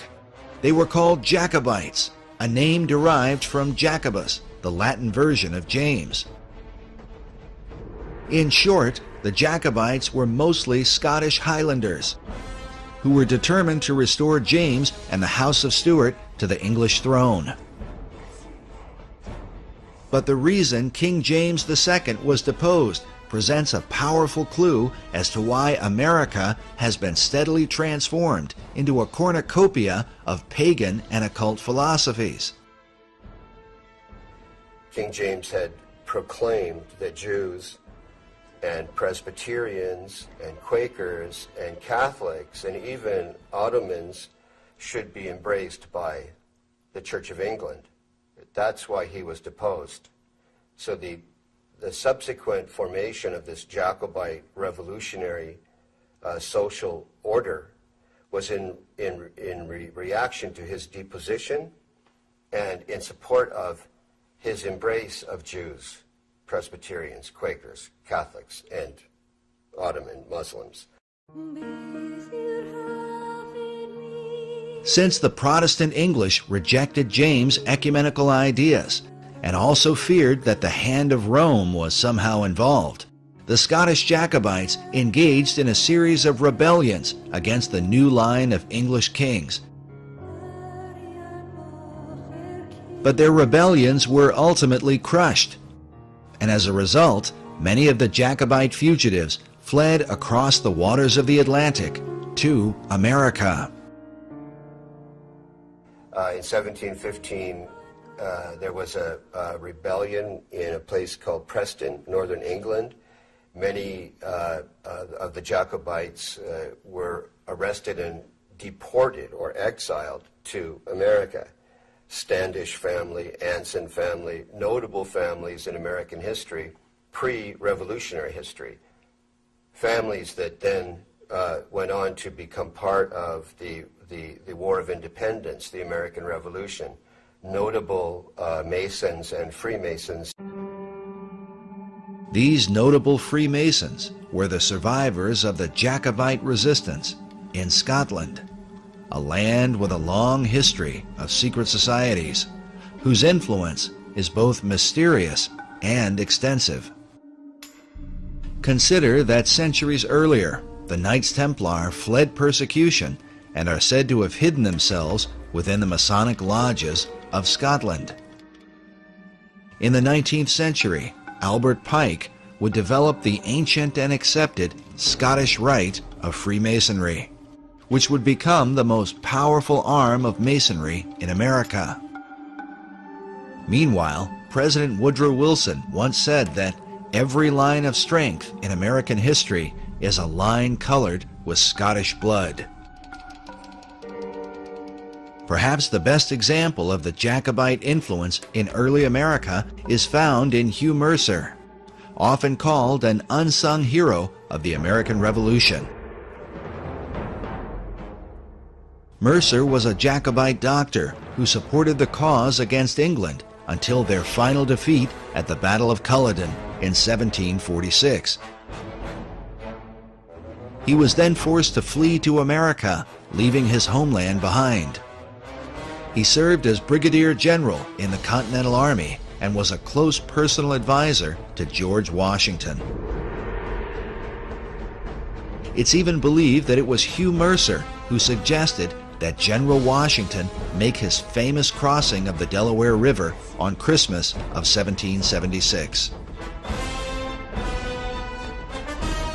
Incredibly, one of Hugh Mercer's children would marry into the Patton family and ultimately produce World War II hero General George S. Patton, whose blood and guts reputation was certainly in keeping with the Jacobite tradition. But in the years prior to the American Revolution, Hugh Mercer became a member of the Masonic Lodge in Fredericksburg, Virginia, the early members of which are said to be a who's who of Revolutionary War heroes. Mercer's fellow members included George Washington and James Monroe. At least 8 Masons from this lodge served as generals during the American Revolution, while 2 of them would go on to become American presidents. The Fredericksburg Lodge still exists today, and on its website states that it was chartered by the Grand Lodge of Scotland, July 21st, 1758. A history of the lodge says the following. The lodge was formed by men who had been made Masons earlier and elsewhere, Scotland most likely. There was in Fredericksburg in the 1750s a notable Scottish mercantile presence. Many of those early lodge members bore Scottish surnames, and it was to Scotland, not England, that the lodge later turned for a proper charter. Is it possible that the influence of the Scottish Jacobite rebels worked as an undercurrent that helped to inspire the American Revolution? These families, they come under the general umbrella term Jacobite, were the real core population that led to ultimately to the War of Independence. Consider that the 3 Jacobite uprisings are referred to as rebellions. During the Revolutionary era, the motto, "Rebellion to tyrants is obedience to God," was adopted, a motto that Benjamin Franklin wanted to include on the design of the Great Seal. But rebellion against authority was not exactly the tradition of the Puritan Pilgrims who began the country. Their focus was on the biblical teaching of Jesus and the apostles. When Harvard University was founded in 1636, its motto was "Truth for Christ and the Church." Harvard's statement of purpose went on to say that the main end of life and studies is to know God and Jesus Christ, which is eternal life. But by the Revolutionary era, references to God were more ambiguous, often referring to the guidance of divine providence. It has been noted that the revolutionary founders were not known for quoting the sayings of Jesus Christ. They certainly mentioned his name or made reference to Christianity. They said things like, "No king but King Jesus." But his teachings were absent from their writings.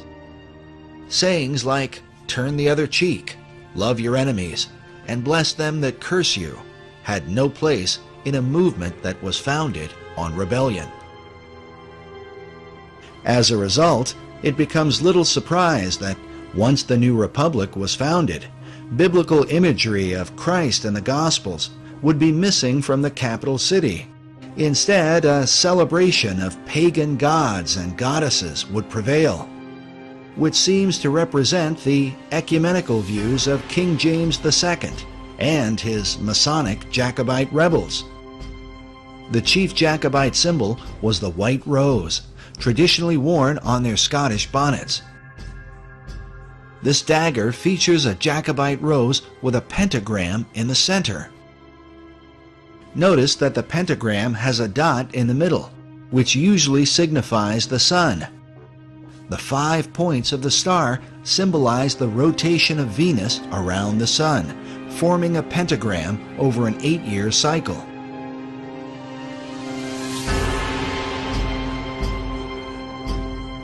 This symbol was well known to the secret societies of Europe and is found carved throughout Washington, D.C. In light of these things, the question Americans today should ask is, if the idea of rebellion was in obedience to God, what God did they mean?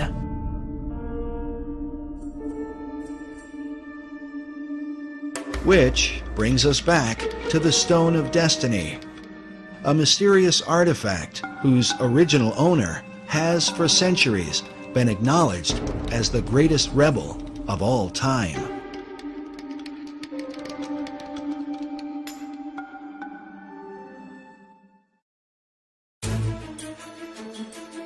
The belief is that the real stone was not captured by the English in 1296, but was somehow hidden away by the Scots. Buff Perry believes that centuries later, the Jacobites brought the stone with them to America. To bring it over here was to, first of all, find refuge or sanctuary for it, but also to indicate this is where the Jacobite revolution might really be successful. 1715, the first rebellion, 1745, the second, and then we have the 1770s with the Declaration of Independence. We have the Boston Tea Party, then we have the sort of prolonged war of independence, all brought about by these same people. So foundation stone, meaning this stone now is going to be placed here where the order will have its ultimate political fruition and success. Well, this is Helena Roerich, a painting of her, I believe by Nicholas, and she's bearing the white rose, which came to mean what you swear an oath of secrecy in relation to. And the Jacobites would swear sub rosa with a single white rose. Her left hand, hand and elbow, are right alongside of the casket. The symbology is extremely interesting. Just the bearing of the white rose alone is, to me, highly suggestive of what she felt to be a secret mission that was associated with this stone that they received. It seems clear that their secret mission had to do with creating a one-world order through the League of Nations and by supporting the New Deal, which both FDR and Henry Wallace believed was the new order of the ages.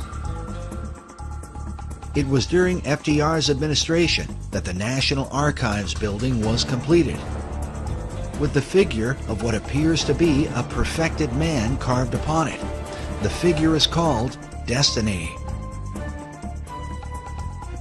with the word destiny used repeatedly by the key figures who influenced the dollar bill, FDR, Wallace, and Manly Hall. Is it possible that they all believed the Stone of Destiny had come to America through Nicholas Roerich? But exactly what destiny they had in mind for America and the world must give us pause when we consider the full history of the stone. According to an ancient legend, the stone that fell from heaven is a jewel that was cut from the crown of Lucifer himself.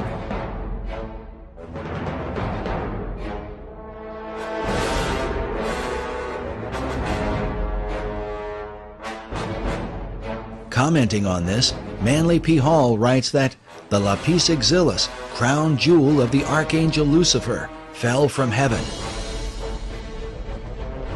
Michael, archangel of the sun, at the head of the angelic hosts, swooped down upon Lucifer. During the conflict, Michael with his sword struck the flashing lapis exilis from the coronet of his adversary, and the green stone fell into the dark and immeasurable abyss. Hall goes on to say that out of Lucifer's radiant gem was fashioned the Sangreal, or Holy Grail, from which Christ is said to have drunk at the Last Supper. This idea seems to be captured in this depiction of the Grail by Dante Gabriel Rossetti. Rossetti was a 19th century esoteric painter who is said to have influenced modern Rosicrucianism. He may well have been familiar with the ancient legend, since his Grail cup appears to be a dark emerald green, mounted in a golden frame. But according to the various legends that are told, this stone of Lucifer was divided into different parts. One part became the Grail chalice, while King Solomon is said to have fashioned another part into a ring. Yet another part became the stone of the Kaaba. While this stone is black, Manly Hall suggests that Islam venerates the color green because of its association with the Grail stone. Others believe the Grail stone is the same as the Emerald Tablet. A depiction of this tablet can be found in the floor mosaic of the Cathedral of Siena, next to an image of Hermes Trismegistus, or Hermes Thrice Great. As such, it is known as the Emerald Tablet of Hermes.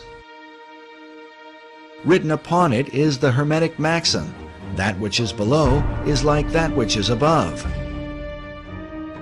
The tablet is also called the Philosopher's Stone and is well known in the ancient world. Sir Isaac Newton even did his own transcription of the Emerald Tablet. In the modern world, Carl Jung is said to have had dreams of the Emerald Tablet. Manly Hall obviously knew about it and even published his own illustration. Hall writes that the oldest and most revered of all the alchemical formulae is the sacred Emerald Tablet of Hermes. In her book on the Merovingian mythos, occult author Tracy Twyman writes that the story of the Emerald Tablet of Hermes appears to be yet another incarnation of the Grail as stone. She goes on to say, the legend connected to these items and the stone they came from relate that the stone bounced off Cain's head as it fell to earth, leaving a scar on his forehead in the shape of a red serpent, the mark of Cain. This is what the Grail as stone represents.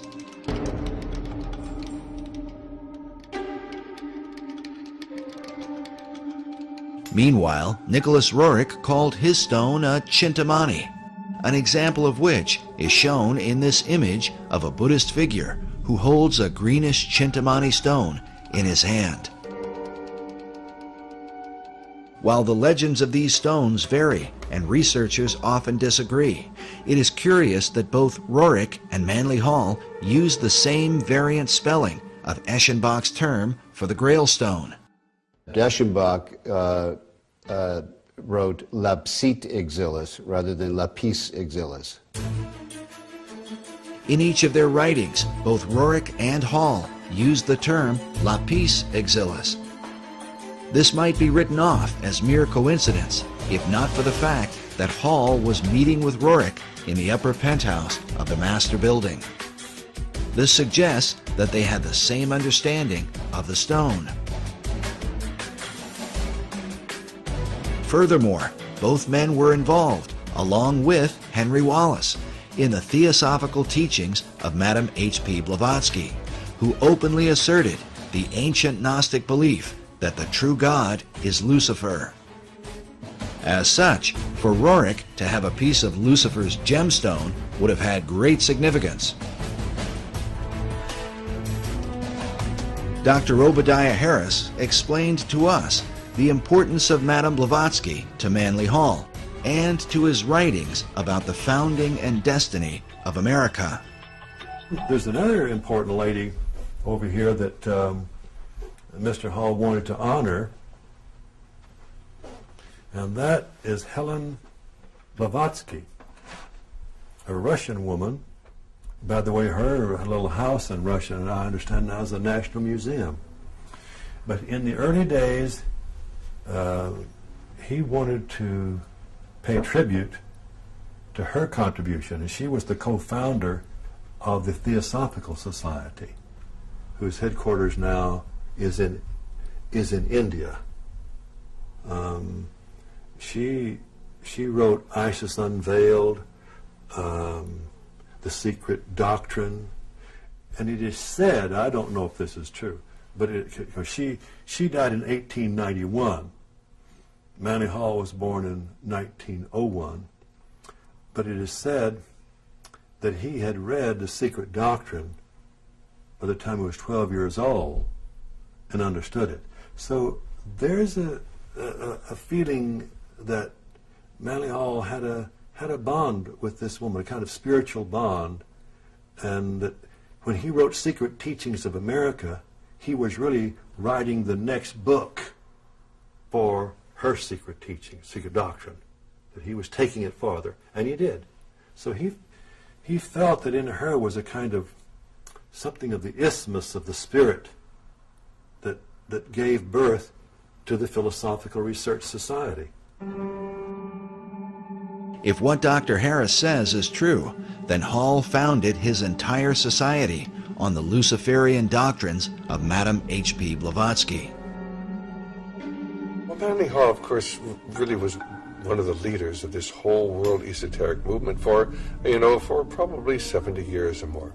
And he wrote extensively about the ancient mysteries, and he eventually joined the Masons, and of course moved up very rapidly to 33rd degree Mason, and then to the upper levels of Masonry, which are truly into the Luciferian, which most Masons have no idea even exist. In his writings, Hall said that when the Mason learns the mystery of his craft, the seething energies of Lucifer are in his hands. This quote comes from the book The Lost Keys of Freemasonry that was first published in 1923, the same year the casket had been delivered to the Roriks in Paris. The Luciferian Freemasonry described by Hall could very well have been known by such Masons as Henry Wallace and FDR, especially if FDR was so familiar with Hall that he sent emissaries to Hall's library. Also consider that FDR's successor, Harry Truman, a fellow Mason, had Hall's books on his shelves. And certainly, Manly Hall's view of Lapis Exilis as the gemstone of Lucifer would not likely have escaped the attention of Nicholas Roerich.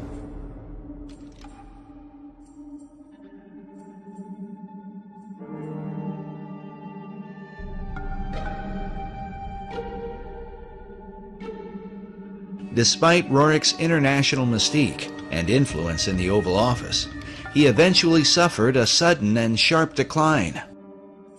While searching for seeds and grasses for the Department of Agriculture, he was also heavily involved with the politics of Central Asia. Buff Perry believes that prior to his fall, Roerich was working to amalgamate the countries of Asia into a united Buddhist theocracy that would ultimately be joined to a one-world government. In Nicholas Roerich's efforts to bring about an amalgamated, if you will, theocratic Buddhist nation that would have consisted of Manchuria, Mongolia, Tibet, part of China, perhaps part of India, perhaps some of Siberia, he was working with the Tashi Lama, who was suspected by China, particularly, and to this day very much suspected by China, as being subversive to the stability of the region. And as a result of this, Roerich became associated with accusations of espionage. Perry's further suspicion is that, at least for a time, Roerich's political efforts were on behalf of FDR's New Deal administration. We recorded the following conversation with Perry in December of 2008. So we've got the what nobody's talking about right now in American media, the North American Union, right, through the Free Trade Agreement. The European Union, which is known about, but we never hear about it on the news. Right. And now there's this Asian Union, it seems like Roerich was being used by the American government to lay the foundation for or to bring about an Asian Union. You've got it. That I accept wholeheartedly. And I think when you read it, the details, factual details, it's inescapable that America saw in Roerich the capability of creating this great Asian Union. And he was supported by American intelligence. Roerich was supported when he was trying to bring together that great new nation. Who was he reporting to? He was reporting to the American consulates in China. The official story seems to be that once Roerich was accused of being a spy, he fell out of favor with his two greatest supporters, Henry Wallace and Louis Horch. But what about Roerich's so-called Stone of Destiny, this holy grail that he claimed was in his possession, supposedly buried inside the cornerstone of the Master Building? Whether the stone or some part of it is there or not, Buff Perry has come to the conclusion that Roerich's artifact was a cunningly devised fable. Just for our audience, you don't buy into the idea of the mystical, magical nature of this stone. Absolutely not. And you think it was a showpiece fabricated by the Roerichs, really to beguile guys like Henry Wallace, it seems like. Yes. I do. I do. When we first interviewed Buff several years ago, he seemed to have the impression that the Stone of Destiny was the same stone that Roerich had in his possession. Today, he believes they are not at all the same thing, and that perhaps this is what caused Wallace to become disillusioned with his guru. I think Wallace felt perhaps deceived when he's anticipating the arrival of what he called the Stone of Destiny in correspondence, and then ends up with, nothing in effect. Nevertheless, Perry still believes that Jacob's pillow stone, which is said to be the real Stone of Destiny, was brought to America by the Jacobites and may have been recovered by the French-Canadian explorer La Vérendrye in the 1700s. The La Vérendrye stone is, clearly has some association with the Stone of Destiny. But the whereabouts of the stone today are still unknown. As a Jewish researcher, the real stone holds special significance for Buff Perry. According to the Jewish belief, the Pillow Stone of Jacob is one of the original artifacts that was kept in King Solomon's temple in Jerusalem.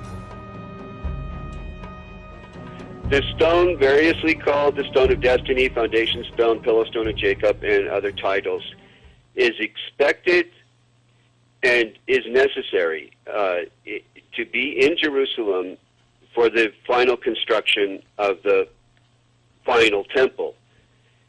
The Jews believe that that temple, and not all Jews, but most of the Jews today, active in rabbinical orders that are preparing to, conduct all the rituals in the final temple as we speak, believe that all articles that were in Solomon's temple have to be returned if they're known to exist. If they're not known to exist, then it's a different matter. But all those that are known to exist must be returned and would then go into use again in the final temple. Buff believes that Nicholas and Helena Roerich aligned their Chintamani stone with the Stone of Destiny in order to sensationalize their own cause. But others continue to believe that Roerich's stone was from the stars and had real power. The Roerichs themselves were known for tapping into the supernatural realm. The Roerichs were particularly eccentric. Helena Roerich spent much of her lifetime channeling a spirit that called itself Master Mariah, the same spirit that inspired Madame Blavatsky to declare that Lucifer was God. We told you earlier about the letter from Zena Fosdick that describes the contents of the Rajput casket placed inside the cornerstone of the master building. But we neglected to mention a few of the items that Buff Perry talked about. But there are all kinds of other ingredients. There are different fabrics and coins and. And what's the thing? Talk about the coins again. Well, these are in some cases coins that materialized out of what would be considered occultation, out of the other world, in different meetings and sessions that were held by the Roriks. And I'm not saying this off the cuff or because I heard it from someone else. These are recorded memoirs of Helena and Nicholas Roerich. And of course, many of the people who are into the New Age are into astral projection and in contact with these spirit beings. And there really are spirit beings out there. They refer to them as the Masters of Wisdom, or the Great White Brotherhood, or the Enlightened Ones. And they believe that they are guiding society. These are actually demonic forces and demonic beings. And of course, they can materialize and disappear. The average individual says, oh, that can't be true. And yet it is true. And when you talk to the people who are dealing with this, they come in contact with this many times. They have accessed this other dimension, which is truly a demonic dimension. And of course, tragically, it's becoming increasingly apparent here in America as we turn our back on God, and we're not really a secular society. We've gone from being a Christian society to a secular society, and now a society dominated by the occult forces, of which are intent upon ruling the world. If it's true that the Roriks were in contact with the spirit realm, is it then possible that these same powers could have somehow influenced the design of the dollar bill?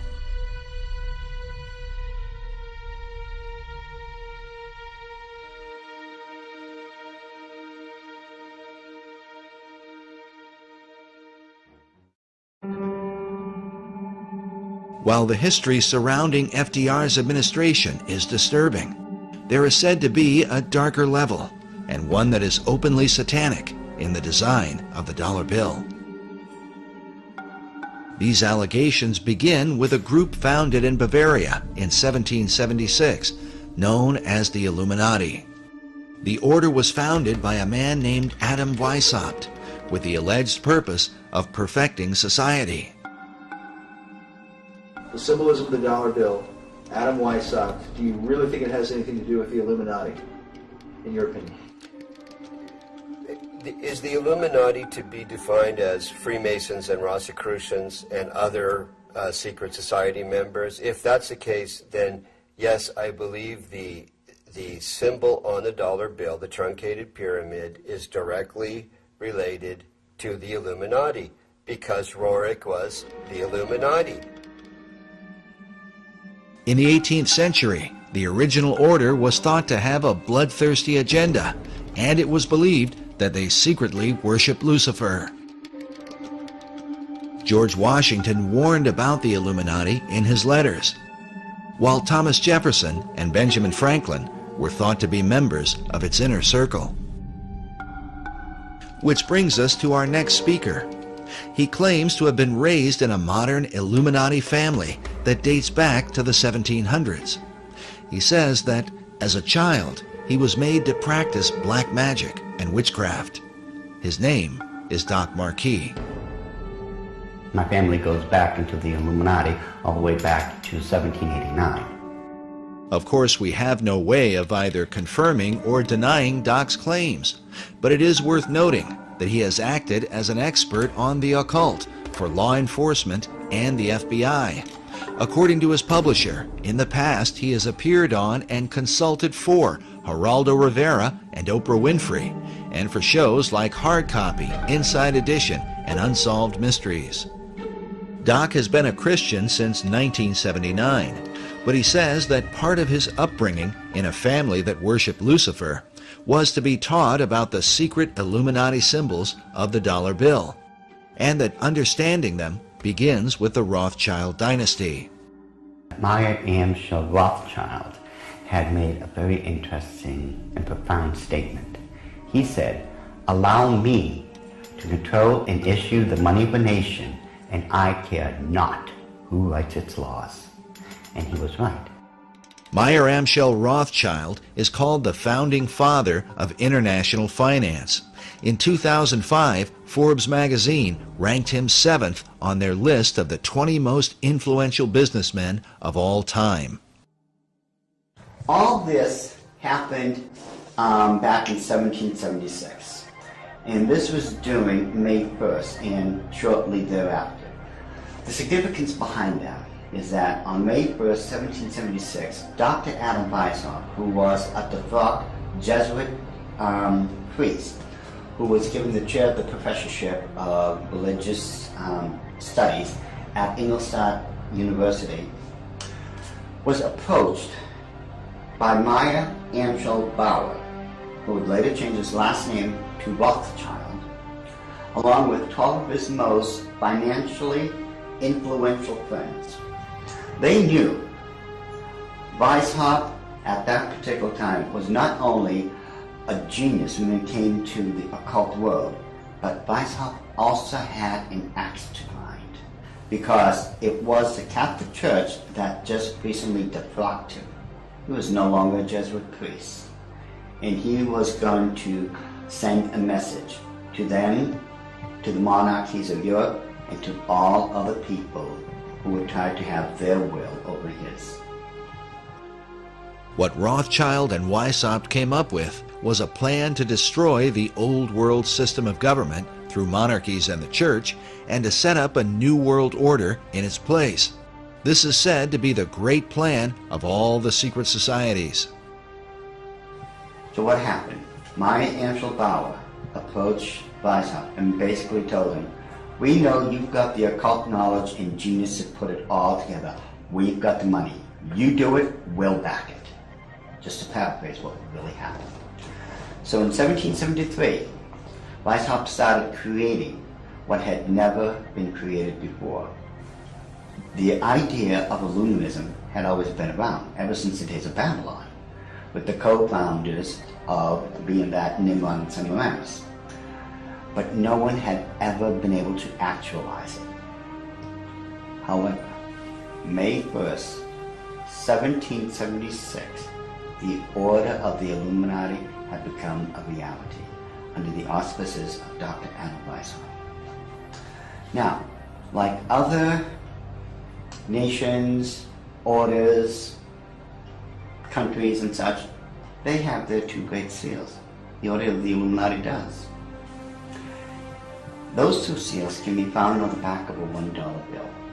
People mistake those to be the two great seals of the United States of America. They are not. Those are the two seals of the Order of the Illuminati. And I'm going to explain it to you. In order to understand the seal itself, we have to first take a look at every single thing that composites it.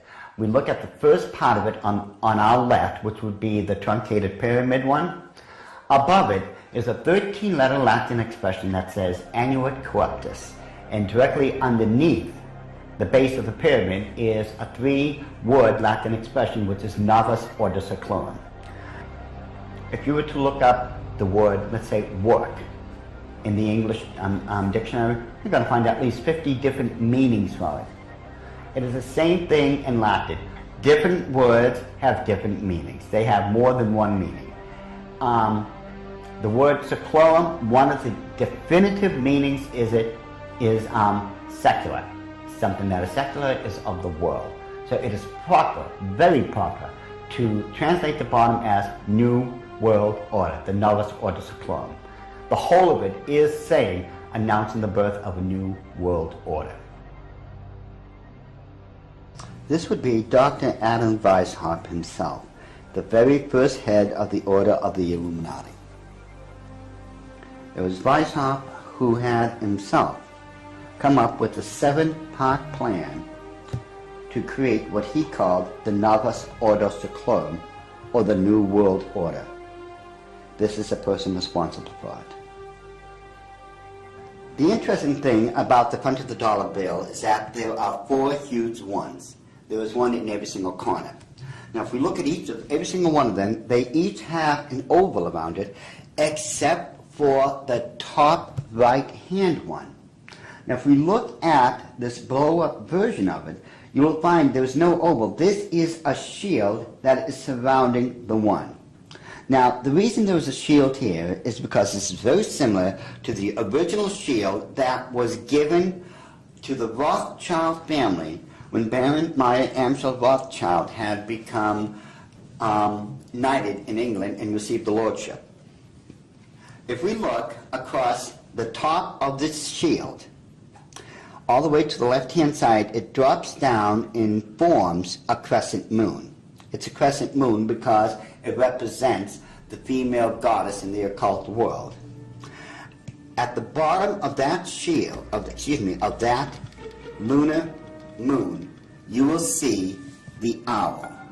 And it's very obvious once you take a good look at that part of the crescent moon. And it is the same Illuminati owl that is being worshipped at the Bohemian Grove in California by those members of the Bohemian Grove, where presidents, premiers, kings and queens and heads of nations throughout this world have met. You can tell just by looking at this photo, that is a 40-foot owl. It is made out of oak, and that the worshippers are surrounding that fire pit around that altar, which is easily reflected in the lake around them. This is definitely the owl of the Illuminati. The rituals performed at the Bohemian Grove are occult and idolatrous. One of them, called the cremation of care, is supposed to be a mock human sacrifice, though some suggest that real killings take place. When President Nixon was there, he commented about the extreme homosexual environment at this all-male boys' club. Among other powerful American leaders who have been spotted at the Grove are Ronald Reagan, Dwight Eisenhower, Jimmy Carter, Newt Gingrich, and George Bush Jr. and Sr. Now, when we take a look at the O, it is actually, occultically speaking, the shape of the Ouroboros, the snake that's going around in a circle, devouring itself. This O is actually the eye in this lady's face that they want to look at. This is the O. Now, what's in the center of this O? You take a good look. It is the exact same owl of the Illuminati that we saw on the back of the $1 bill. So the question then becomes, who owns L'Oreal?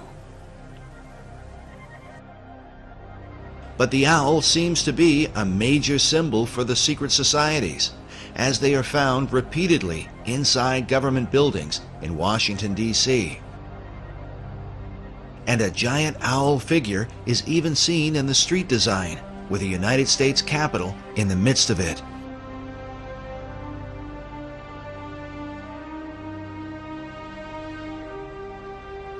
Now the Druids from the Gaelic means, Druid means men of oak.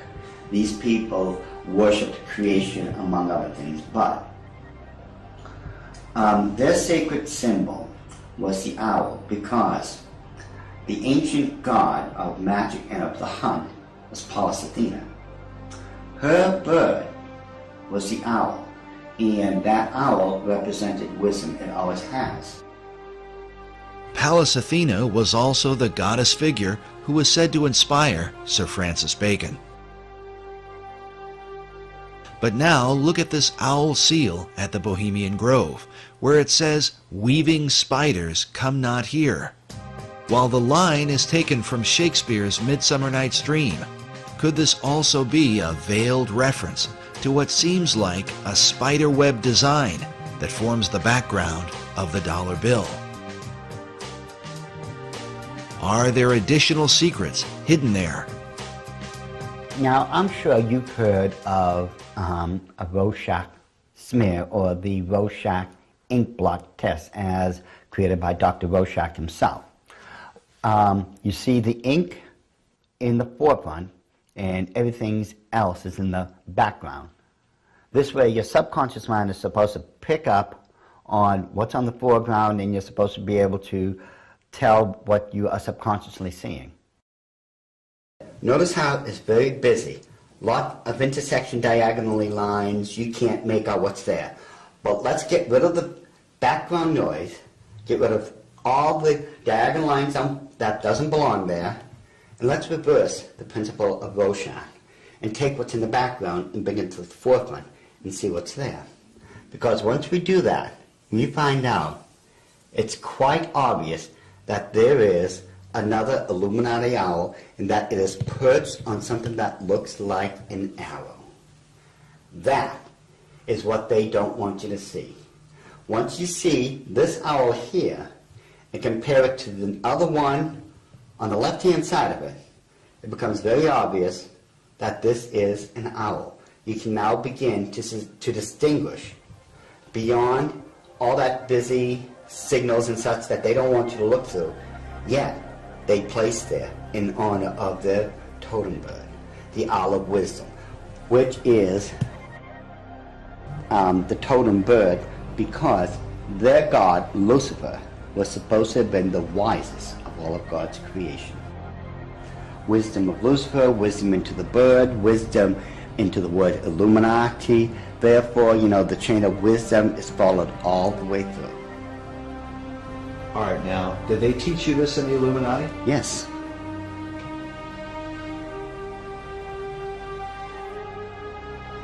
Well, I want you to understand that the first symbol is known as a pentalpha, from the Greek word for five, pente.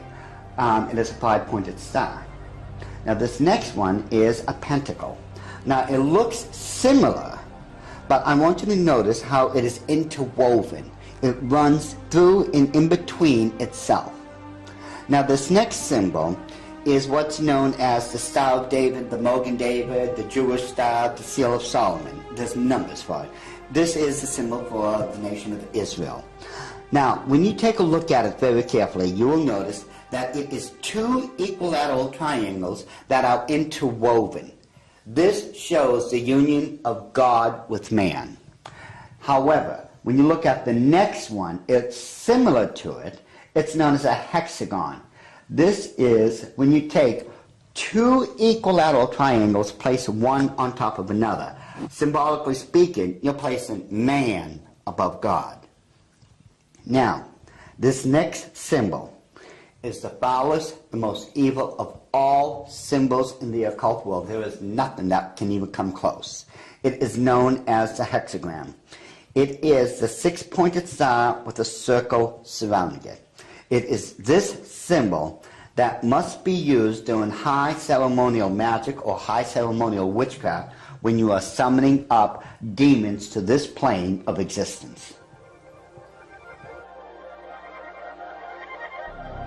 The use of the hexagram is said by Doc to be very symbolic and seems to represent the occult concept of a Christ figure, just as the Maitreya was for Nicholas Roerich and Henry Wallace. But what Christ do they mean? Doc believes the pattern of hexagrams in the design of the dollar bill provides the clue. If we take a look at the 13 stars directly above the head of the eagle and connect the dots, you will see where the very first hexagram is located. And if you notice that surrounding the hexagram is the 28 guidelines that make a circle. Now, inside every single point, the 6 points, is a star. There are 6 of them. They surround now the 7 stars. Remember, 6 is the number of man, 7 is the number of God. Now, it is man that is surrounding God or is placed above God. If what Doc is saying is true, this could represent the person the Bible calls the man of sin, who opposes and exalts himself above all that is called God or that is worshipped. Doc's interpretation seems to also fit the worship of Lucifer, for in the Bible, Lucifer declares that he will exalt his throne above the stars of God. Next, Doc claims a second hexagram can be found by connecting the various points where the much talked about number 13 is represented. And don't try to tell me it's the 13 colonies. There are 13 stars above the eagle's head, 13 stripes in the shield, 13 leaves on the olive branch, 13 arrows in the eagle's talon, and then 13 letters in the phrase E pluribus unum, which makes for 2 points on either side of the eagle's head, for the 6 points total of the hexagram. If we take a close look at the same seal and connect all the 13s together, just like we did when we were kids, when we were playing that game, connect the dots, once we connect all the 13s, it becomes very apparent where the second hexagram can be found. And this one, which is very obvious, already comes with a circle around it.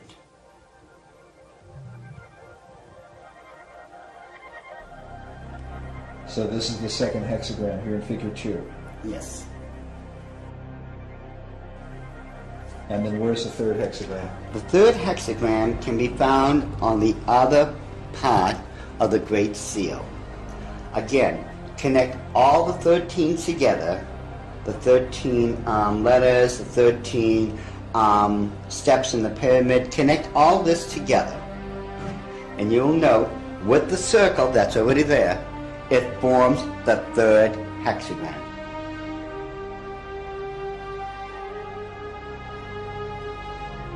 In other words, a 6, a 6, and a 6. A 6, 6, 6. Doc has deciphered a code that, if there, would glorify Lucifer's Messiah, whom the Bible calls the beast or Antichrist. In the book of Revelation, it reads, "Here is wisdom. Let him that hath understanding count the number of the beast, for it is the number of a man, and his number is 666." Could there really be 3 6-pointed hexagrams on the dollar bill?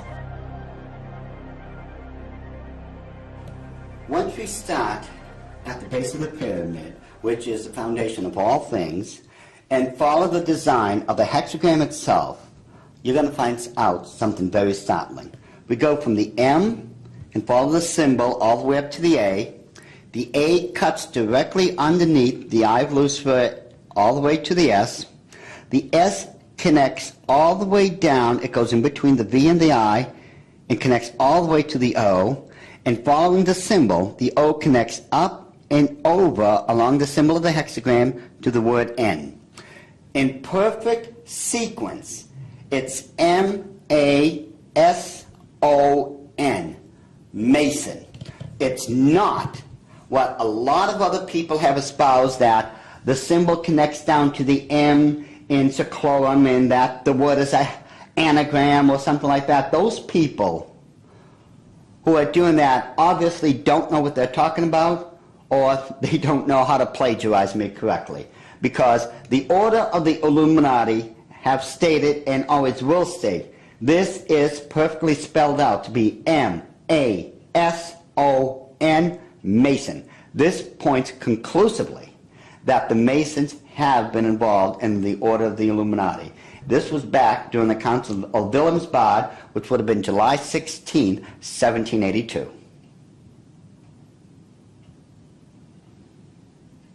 All right, so what are we seeing?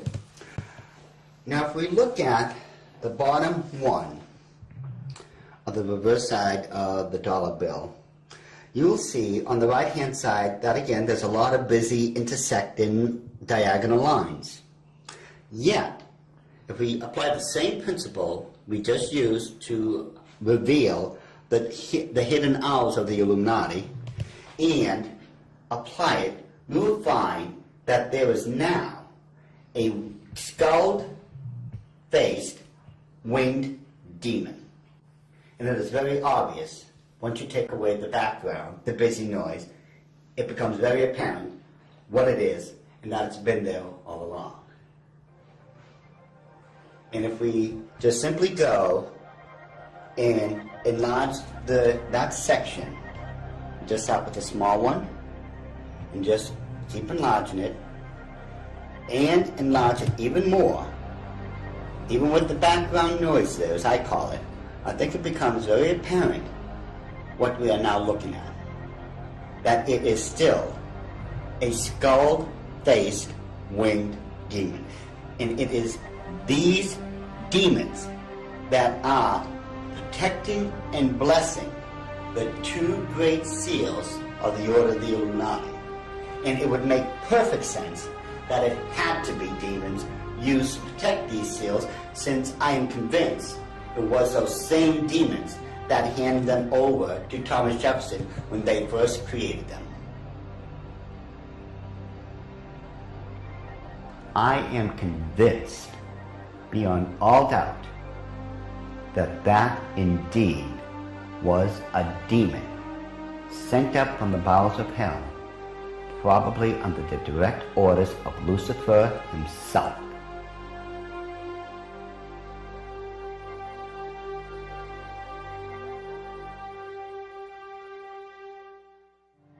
Doc Marquis makes it clear that he is no longer involved in the occult, and that since becoming a Christian, he has dedicated himself to warning others about the activities of the secret societies that worship Lucifer.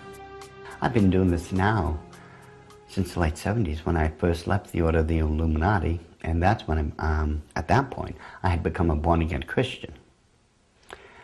At that time, I realized what I had been doing all along. Maybe in my own way of trying to make up for what I had done, and I've done a lot of heinous things in this life, I begin to wonder if I'm not trying to make up or atone for some of those things I had done. And I know in my heart of hearts that as a born-again child of the King, my sins have already been bought and paid for. But still, there's just that part of me that still feels so guilty about everything I've done. So it could be in my own way, and I'm somewhat convinced that in my own way, I'm still trying to make up for all those crimes I was guilty of when I was in the Illuminati. Doc makes it clear that he believes demonic forces were behind the design of the dollar bill and are working through secret societies. One of them is the Order of the Eastern Star, the female chapter of Freemasonry, whose icon is an inverted pentagram, a symbol associated with the satanic goat of Mendes. Ed Decker told us a story about a woman he once counseled who was involved in this society. I got a call one day after I had published a book on it, and a little book called The Question of Freemasonry. And in that book, I had, on one page, is the actual goat of Mendes. The goat of Mendes is a very significant symbol, since it was designed by 19th century French magician Eliphas Levi, without question the most influential occultist of the last 200 years. In his books, Levi glorified Lucifer and Satan, and his writings were quoted extensively by every major occult leader, including Albert Pike, Madame H.P. Blavatsky, and Manly P. Hall. Now listen carefully to Ed Decker's story. I got a call from someplace back in Pennsylvania, New Jersey, and this is years ago. And a lady called me up and she said, "I want to talk to you." She said, "I received a copy of your book. I am the head of the Eastern Star for my state." And she said, "Every time I go to another area of the state to do the induction of the leadership of the local chapters of the Eastern Star, I have these bad dreams, and it's like this demon comes in and attacks me in my bedroom, and it's this evil, evil thing. And it was beginning to bother me, and someone mentioned to me that, you know, the Masons and the stuff that they do isn't really godly. You might want to study it a little bit." She said, so she told me that she went to a Christian bookstore and asked them if they had anything on the Eastern Star or Freemasonry. And the lady said, you know, in the mail, I had just gotten this booklet. It's called The Question of Freemasonry by this guy, Ed Decker. And she said, I opened the book, I opened it up to the page, it just opened to the page that you have the goat of Mindy's on there. And I looked at that, and that's the demon that's been coming into my room and attacking me when I'm going around the state and doing the inductions of the ladies of the Eastern Star. She said, I ran down 3 blocks to my husband's office, left my car right in the parking lot of the Christian bookstore, ran down there, got my husband out of his, I think he was an insurance agent or something, and said, look at this. They left there, went home, read the book, got on their knees, confessed it as sin, renounced it, and had that thing taken off their back. And from that time on, all that heaviness left her.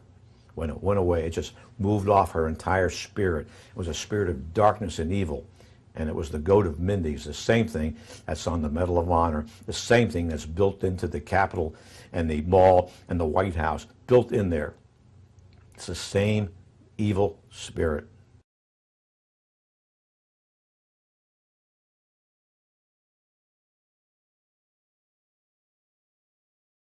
This whole idea of the Messiah and its relation, and the Messiah's relationship to the stone, and who that Messiah would be, and what would happen when the stone is returned to Jerusalem, and when the temple is built, it would be a replica of the original Solomon temple, not the Ezekiel, account. Which is what most Jews believe, the Ezekiel account. No Jews believe that the Solomon's temple is going to be rebuilt in that architectural style. But the Masons believe, if I understand them right, that when that stone finds its way to Jerusalem, it's one of the last items necessary, and that there are certain rabbinical orders that I've met today that are anticipating its return. Once it returns, then they proceed with a blueprint to take the Temple Mount and put up what they consider to be the final temple that Ezekiel described. But the stone it's all pivotal upon the return of this stone, because Solomon brought that stone in the traditions and legends in Judaism into his original temple, and upon it the incense was burned in the fire pan. According to Masonic author David Oveson, the word dollar comes from the German word Taler. While there are many Taler designs, one in particular is mentioned, with the image of Jesus Christ crucified on one side, while the reverse bears the image of a serpent on a cross and a reference to the book of Numbers from the Old Testament. In this account, the children of Israel had complained against God. The scripture says, "And the Lord sent fiery serpents among the people, and they bit the people, and much of the people of Israel died." When they repented, God commanded Moses to erect a bronze serpent upon a pole, saying that everyone that is bitten, when he looketh upon it, shall live. In the New Testament, Jesus made reference to the bronze serpent as a picture of his crucifixion. He said, "As Moses lifted up the serpent in the wilderness, even so must the Son of Man be lifted up, that whosoever believeth in him should not perish, but have eternal life."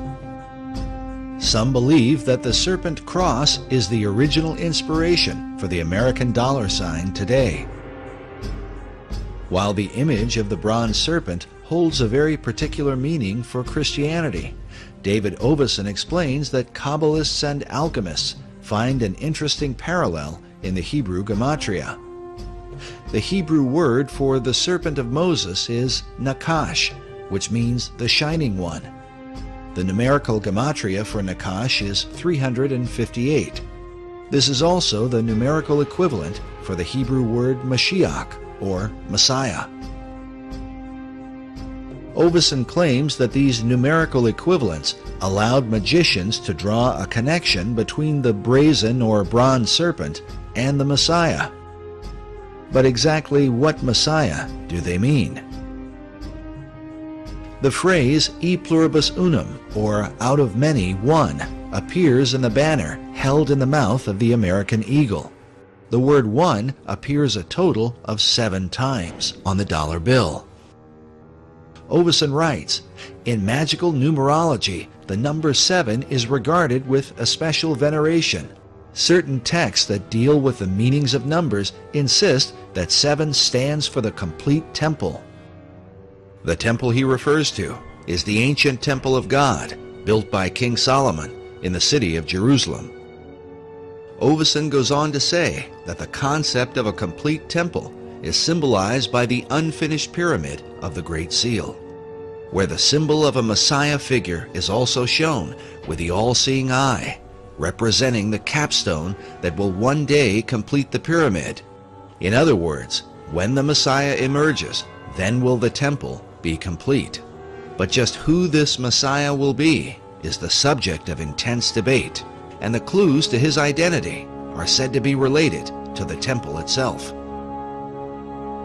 The site of Solomon's original temple at the Temple Mount in Jerusalem is still considered a sacred and holy place. Buildings are sacred in religions.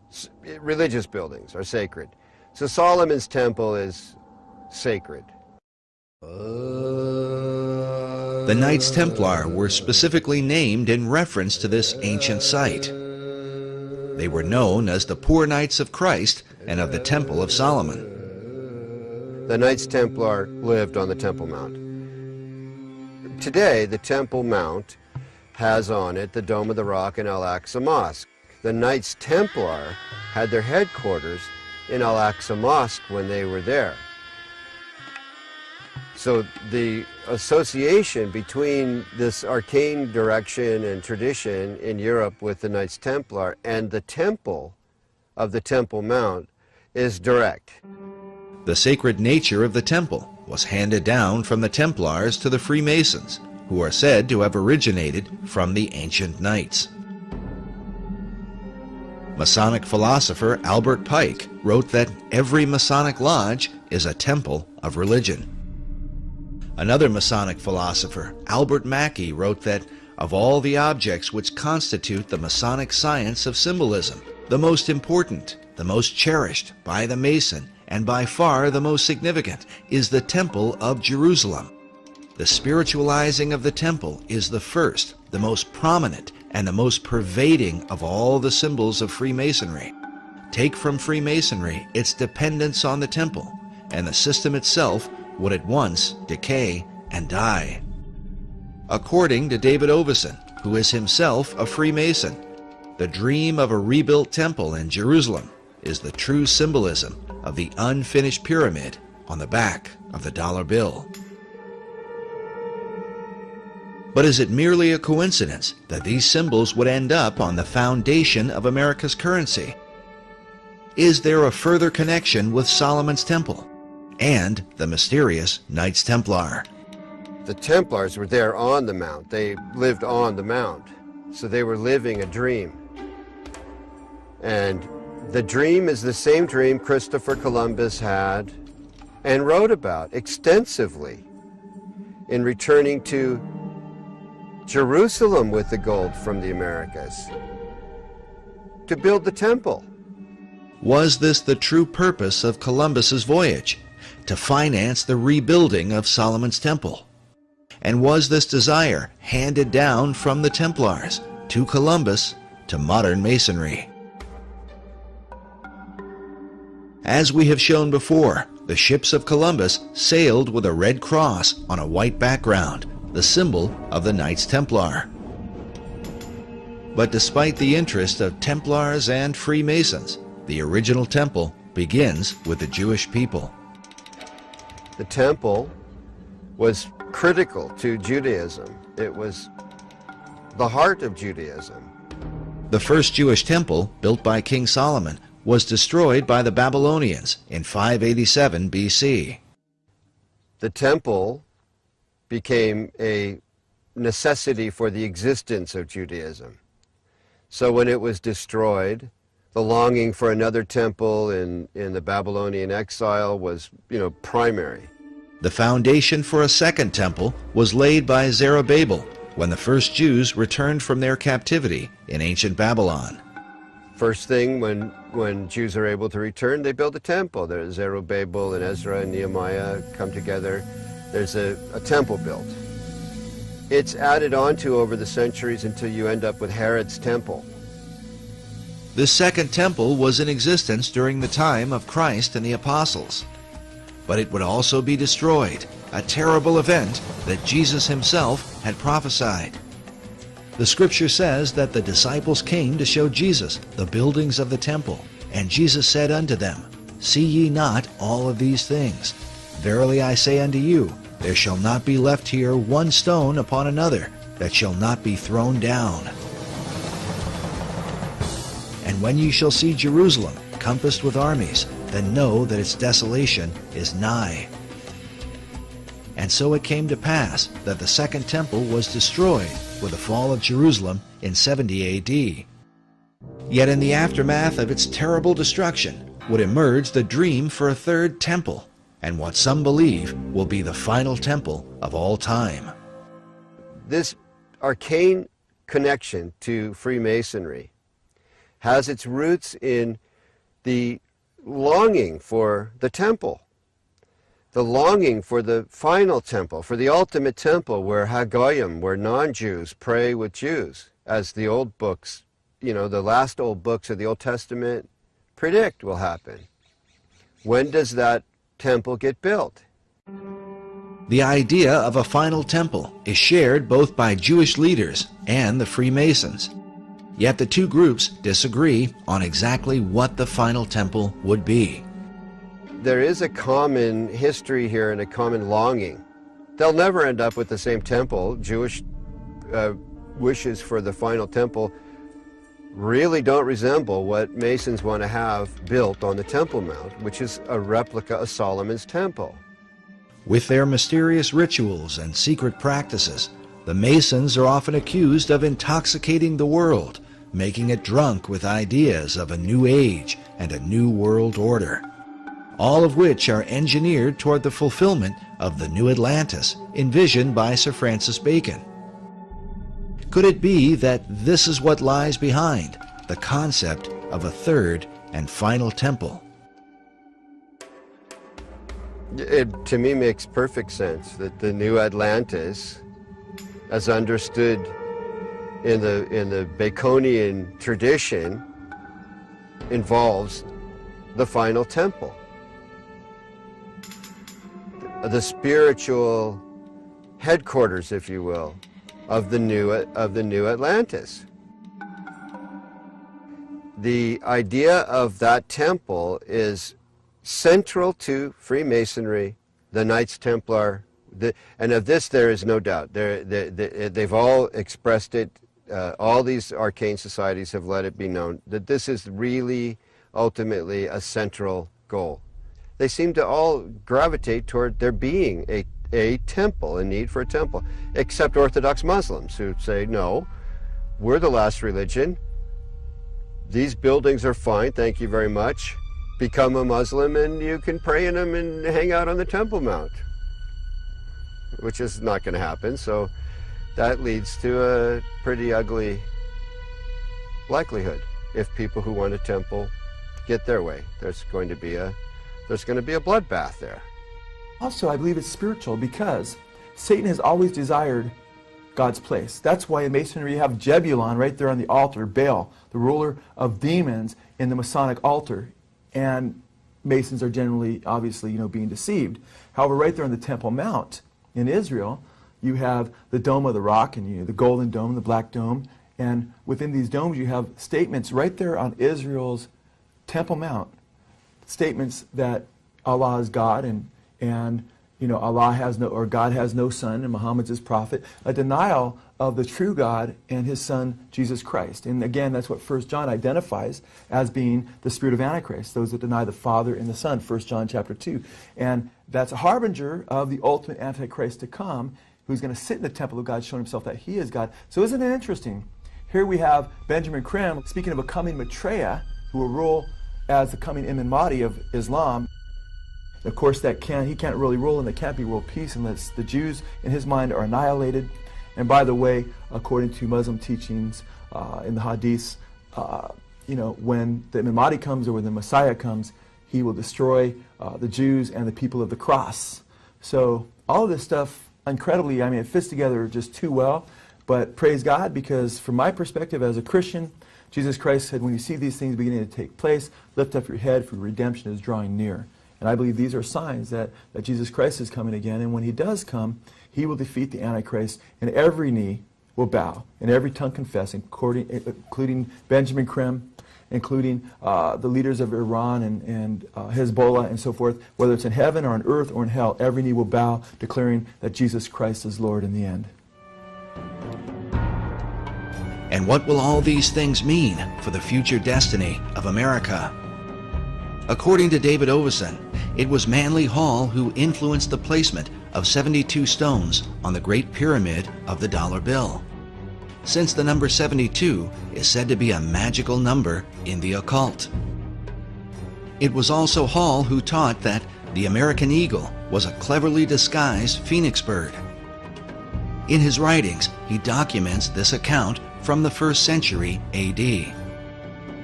There is a certain bird which is called a phoenix, and when the time of its dissolution draws near that it must die, it builds itself a nest. But as the flesh decays, a certain kind of worm is produced. According to this account, it is from this worm that the phoenix is reborn. This concept of a phoenix worm in its nest seems to be represented at the top of this column on a building found in Europe.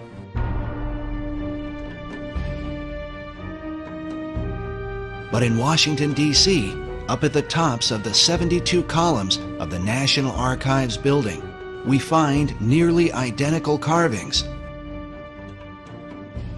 all perched beneath the throne of destiny itself.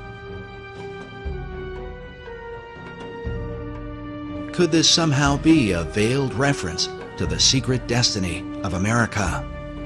Watching the strength of the American dollar decline, we consider America's founder, George Washington.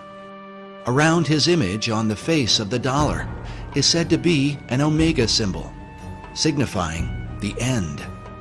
But what end? Many researchers have come to believe that the plan of these Luciferian societies is that, like the phoenix of old, the America that we know will ultimately be destroyed, and that from her ashes will be born a new world order.